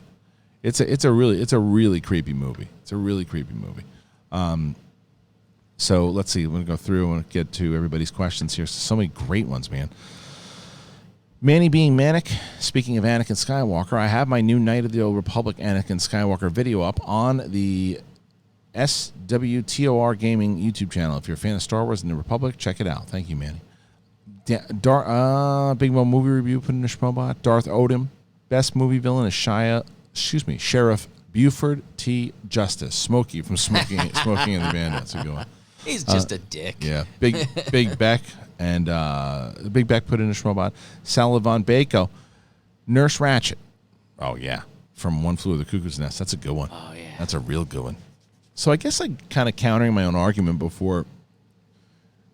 But is she a villain? Is she? No, she's definitely a villain. She's definitely a villain. I mean, to be treating this. She's definitely a villain because she's straight up. She doesn't give a shit about these guys, and she's just giving people pills and all that kind of shit too. But I was gonna say is Jack Nicholson from The Shining, because I guess he would be a villain because he still has the same argument that I had before. He wasn't a villain going into it, but the ghost or the spirit or whatever it was got into his ass, and then that turned him into a straight up monster. So Helix, one more. Everyone knows the great villain of all time are the trees in The Happening. The movie. Tongue Puncher Fart Box. Underrated villains to me are Beverly Sutphin in Serial Mom, the Creeper in Jeepers Creepers, Baron Zemo in Civil War, and White Goodman in Dodgeball. There's only one villain that I absolutely hate, and that's Dolores Umbridge in Harry Potter. I'm telling you, man, she's so hateable. She's great, but she's hateable. Cody Allen. My musical hero, Dave Grohl, played Satan in Tenacious D, Pick of Destiny, although Paul F. Tompkins played the club owner who becomes Satan. Peanut Butter Anus donated $20. Thank you. Rick Moranis as Dark Helmet from Spaceballs and Harvey Korman as Hedley Lamar are two of my favorite Goofy movie villains. Also, another villain is the fish that everyone ate in Airplane. It's good. Love Dark Helmet, man. Dark Helmet's good. I'm so excited that Rick Moranis is coming back. But yeah, it's a good.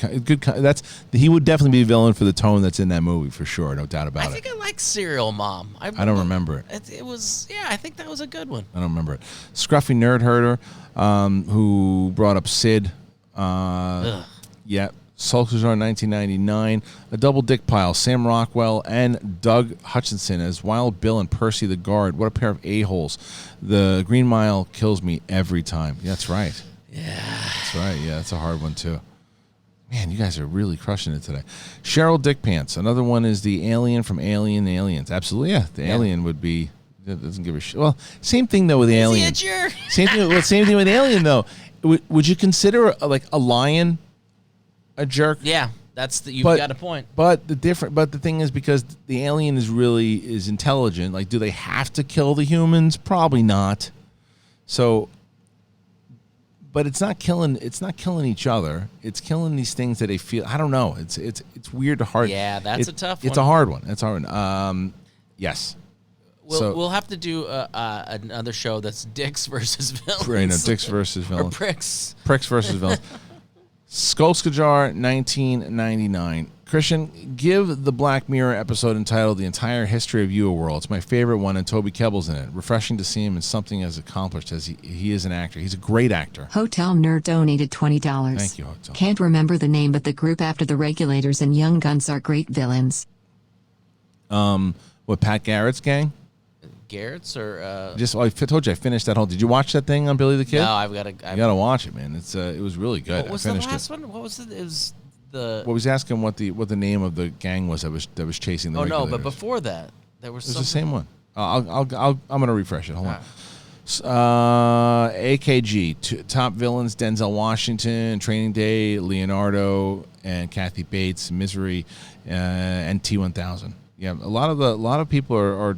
I would love to do like a tally up of everybody. Haskell 420 also says Annie Wilkes, but he says she's even more sick and evil in the book. Everyone in the theater jumped at that hobbling scene in the movie, but that isn't in the book. In the book, she hacks off his leg with an axe and uses a blowtorch to seal the wound. Okay, so that's a little bit more. that's a little. Yeah, it's a little bit more. Kolai High donated $20. Thank you. Hello, my friends. Hi. It's been a while. Yes, it has. I hope you and your families are doing well. You too. My villain of choice is the villain from Lethal Weapon 3. He was an ex-cop and a cop killer. He had no remorse and put armored piercing guns on the streets. He was insane. He absolutely was insane. I love it. Who was that for Lethal Weapon? Or which one was that? That was for RoboCop or Lethal Weapon? Hold on. Where'd it go? Lethal Weapon 3. Yes. Weapon, yeah, 3. Right. He was a nut job. He was definitely, and he killed a lot of their buddies. Well, that was 2. Yeah, a lot of in 2 that happens too. Yeah, and they're great villains in all 3 of the. Because Jet Li was all right in 4. Because it was hard for me to buy it, even though he was brand new. Like Jet Li is a villain. I don't know. He was good. He was good as the villain, but I don't know. The first 3 villains are pretty badass. Okay, so Eric Lane. For those mentioning Hans Landa, listen to Schmoes Know, episode 20. Guest Sam Levine recounts getting to see the filming of that classic scene. It's a great story about a legendary performance. Yeah, I remember that's when I didn't really know Sam that well, and he came in. Mark_Jason_Ali donated $20.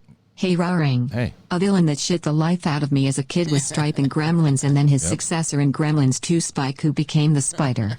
#Splittenfliss. Yeah. Spike was creepy. Yeah. Spike was really creepy. But your son ruined Gremlins for you. Lucas Shashek donated $20. The Schmobot is replacing words that it deems offensive with cute words instead of just not reading them. We'll just have to find a way to overcome this new challenge. I wonder if the old standby schlong makes it through. Oh, good. For villain Jack Torrance. So Jack Torrance, I think that's what the kitty thing. I think if what he's trying to say, but what's so funny about that is that there was new updates, I guess, to Streamlabs, and you did the updates. I'd rather them do that. I'd rather them do replacement stuff than not read it. Yeah, because it's pretty funny though. But then it creates so much confusion. It's like what the hell are you talking about? We need to have like a catalog of like Tiger Style donated $20. Already mentioned many I love, so a bit off the board. Payme Executioners of Shaolin Clan of White Lotus, not the Kill Bill version, although loved Gordon Liu's portrayal, great kung fu villain from the Shaw Brothers days. Yeah. Is that where that came from? I got to be honest, I didn't know that, but because Payme is pretty terrifying in Kill Bill. Nick donated $20. Best villains are Skeletor from Masters of the Universe and Gargamel from the Smurfs. That's good. They are pure evil. What's up from Queens, New York? What's up, my man? Stay safe, dude. I know the VIP is still open, though. My favorite pizza place. Oh, really? Yeah, it's still open. I follow them on Instagram. And, God.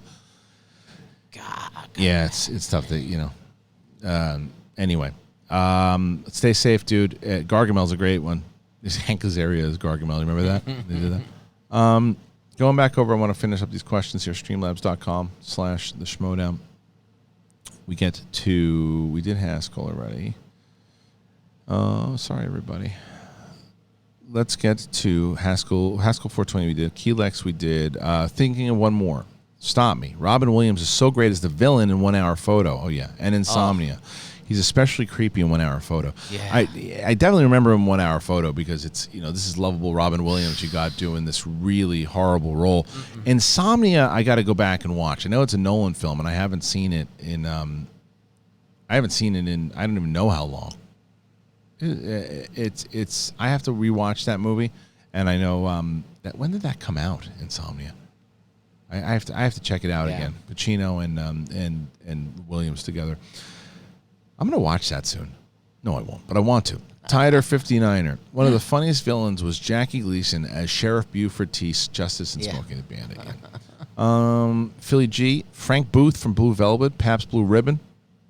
Marshall Weeks put in a Schmoat. AKG. An argument can be made that both Jason Bateman and Joel Edgerton were both villains in The Gift. See, I don't know if I don't know if I would say that Joel Edgerton was a villain in that. I think Jason Bateman's a pretty rotten dude in the movie. He's a pretty rotten dude. But Joel Edgerton is I think he just goes about making his point in extreme ways. But I don't think I'm going to call him a villain. Mikey Lito. I know you don't like to talk politics, but I think that Trump would make a great Bond villain. The best actual Bond villain was Auric Goldfinger. I do think that, again, Javier Bardem was a pretty great villain in the new Bond movies. I don't think I saw Skyfall. I didn't see Skyfall. Oh man, watch Skyfall. That's a good one. Lucas J. Shashek. Let's see if we can try to decipher this thing. Just be careful with your phrasing on that episode because I really don't want to tune in for SEN Live. Biggest pricks in movies. That's what it says. Oh, okay. I see. So he can spell it out. It'll actually read it here. Yeah. But it won't say it. It'll say kittens. It said kittens or something. So biggest pricks in movies. Okay, I got it. How about meanies versus villain? Yeah. So it said it turned to kittens. Okay. Lucas J. Shasha, gotcha. Rantum Bomb 328. Fletcher and Whiplash, some of the best movie insults ever. But some of the underrated villains to me are Eagle the Planet in Guardians 2, Zemo in Civil War, Amy Dune in Gone Girl. That's a good one. Mm-hmm. That's a really good one. And White Goodman in Dodgeball. I like the pick of Amy Dunn, in Gone Girl. Really like that, what she did in that movie. What's it? Rosamund Pike, who played Amy, and she was that's an underrated performance. I don't think it's talked about enough. Lucas J. Shakshak put in another one. Keelix, one of the best is Martin Kove as Keese in Karate Kid. Hell yeah, the leader of the Cobra Kai. I just found a picture of myself with Keese. That was the one I was so bummed. That was one I was bummed about. I was like, Keese went after we had after we had an interview, he's like, hit me up when in a couple of weeks we'll go out for a beer. It's like, hell yeah. And I hit him back. I never heard back from him, but I was like, I was like, but yeah, man, I love that. Are you kidding me? Have a beer with Martin Keese? Hell yeah, he's the best. Haskell 420, the German doctor in The Human Centipede. I couldn't watch that. Can't do it. The leader of the gang in Stallone's Cobra. Absolutely. That's a creepy one. And, of course, Rutger Hauer in the 80s classic, The Hitcher, with C. Thomas Howell. Just terrifying. Good choices there, Ed. Keelix, Kevin Bacon, and Hollow Man. Such a cheesy, over-the-top performance, but a lot of fun. It's a guilty pleasure. Yeah, it's a good one. Peter Bonarenas put in a Schmobot. Philly G. Max Caddy from Cape Fear and Sheriff Cobb. Brian Dennehy in Silverado.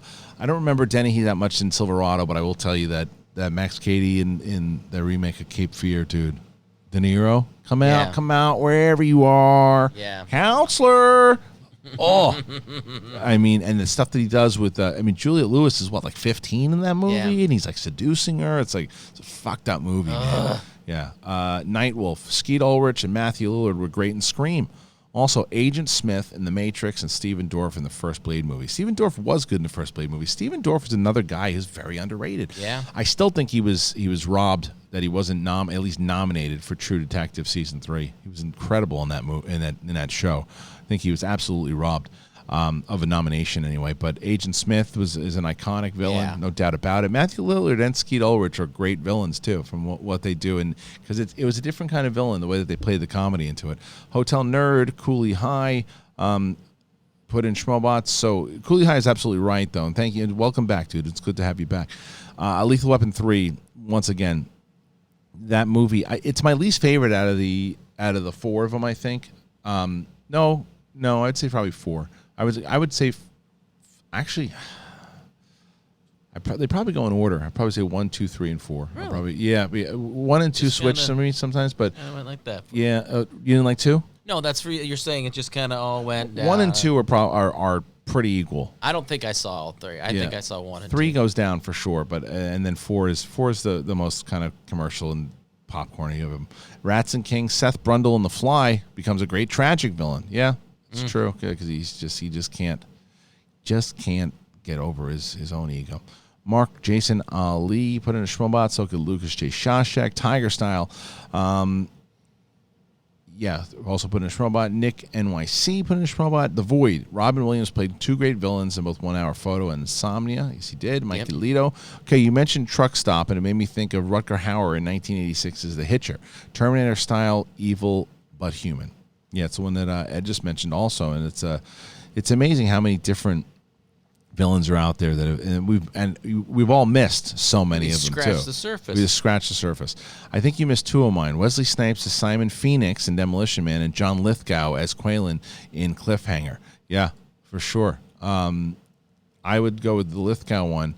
He's really, that movie's underrated too. I got to get the super chat here too. Some super chats that people are putting in also.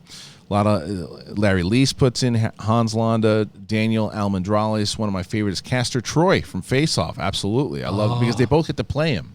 Yeah. That's what's the cool thing about it, is they both get to play Castor Troy, both Travolta and Nicolas Cage. I love that movie is laughable, isn't it? I mean, it's a good laughable. It's a fun, but it's still his face off. No, his face off. It's great. It's a great movie. It's a great action movie. I love the wardrobe and his custom-made 1911s. Also great quotes like, I can eat a peach for hours. I love it. Me too. Larry Leese also puts in Bill Murray in Caddyshack, Trying to Kill the Gopher. Pat Deary, love you guys. Hope you and your families are good. Speaking of comedy, how do you feel about Chris Rock's new Saw movie? I think he and the movie look great. I haven't seen the trailer yet. I got to check it out. Larry Leese also said he loved Mark Ellis' special on YouTube. It was great, and he put in a lot of effort and hard work into that one in Chicago. So if you haven't seen it, go support it. He's an evil He's villain. a real scumbag. Dog Stepfather, go check it out. It's on YouTube. Ray Riddle, Sam Jackson as Steven in Django. Yep. Joe Ralston, Count Rugen. Yes, and Prince Humperdinck of The Princess Bride. Those are good ones, man. They're also the most in-the-closet villains in film history. Humperdinck kills Wesley because... Why do you get true love? Yeah, that's right.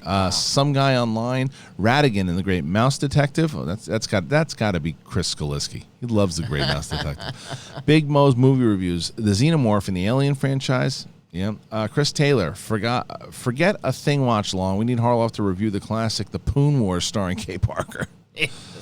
Ben Rayner, Dr. Evil. Yes, good comedic villain. Tom Sankpriest. Kate Blanchett in Cinderella as a stepmom. Kate Blanchett as the stepmother is an underrated villain because the stepmother is horrible. She's horrible in the animated one. She's horrible in this one.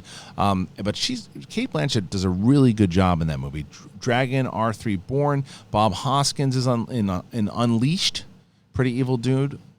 Which one is Unleashed? I forget. Do you remember which one that is? No. Let me double check it. For some reason, I just thought of, and we brought it up before, but I brought up, I was thinking Matt Damon and The Talented Mr. Ripley. Yeah, that's a good one too. Unleashed. Oh, that's the one with Jet Li.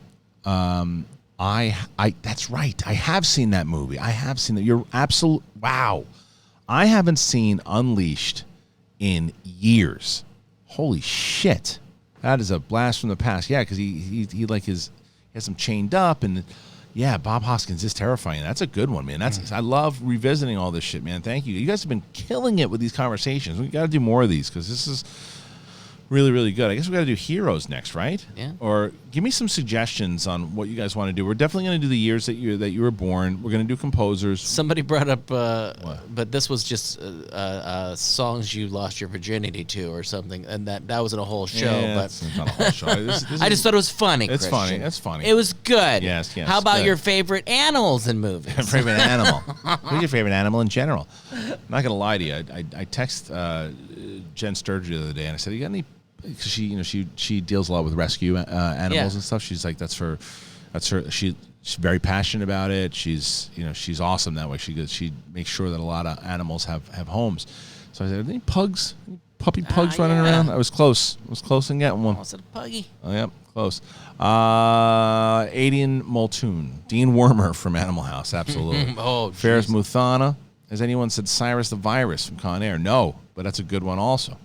Cyrus the Virus. Malkovich was mentioned earlier with In Line of Fire, which I saw when I was younger and loved that movie. I thought it was pretty scary. Ferris Muthana also brings up Castor Troy. I think that's the majority. I'm going to check streamlabs.com, see if there's any more in here. Helix also said, how did nobody mention Nuclear Man in Superman 4? And lastly, Christian Alante. I know that the sequel trilogy is a mixed bag for people on the internet, but Kylo Ren's still a great villain. Even though he was redeemed, he was still a big genocide guy with a complexity to him. Yeah, he was. I just think that we've kind of seen it before in a certain aspect, so maybe that's why he wasn't mentioned too much. But he was the best. I think he was the best part, for sure. I mean, Snoke was a bust, but I think Kylo Ren was a really good villain, for sure. Hey, guys, listen. We did it here. We did it. This was a great episode, man. This was a great episode. A lot of stuff. We got a list of 47 movies I have to see now. Tons of movies. That's a good thing with you with this one. Yeah. You get a lot of new suggestions. You have to quit doing this and watch movies. That's right. Just stop doing this and just watch movies all day. Thank you guys for joining us. Hey, again, please go subscribe or go become a follower over on Twitch, because we're doing this show on Wednesdays, and even if you're not maybe not a fan of the Schmoedown, maybe this is a new way in. Maybe this is something to see. Learn these characters and this game. Play along with them. If you are a fan of the Schmoedown, you should join the Patreon today, because we have all these exhibition matches. Another one coming out this Wednesday. You want to see the full schedule of which matches are coming out? Go to theschmoedownlive.com. You can also sign up for the Insider program if you want to figure out when the new merch is launching and when everything's coming out. Check it out. And remember, once again, Attack Peter is going to be on the show on Thursday, and he's going to be doing an exclusive print for everybody here. So thank you guys again for joining us and being part of this discussion. It was incredible. It was a lot of fun, and I was happy to do it with you. Let's think of something else to do. Tweet me, do all that stuff, and we'll figure it out. And if you want to join my Instagram, please go on over to Instagram. I'm revamping the whole thing, and I'd love to get your thoughts on it. All right, everybody.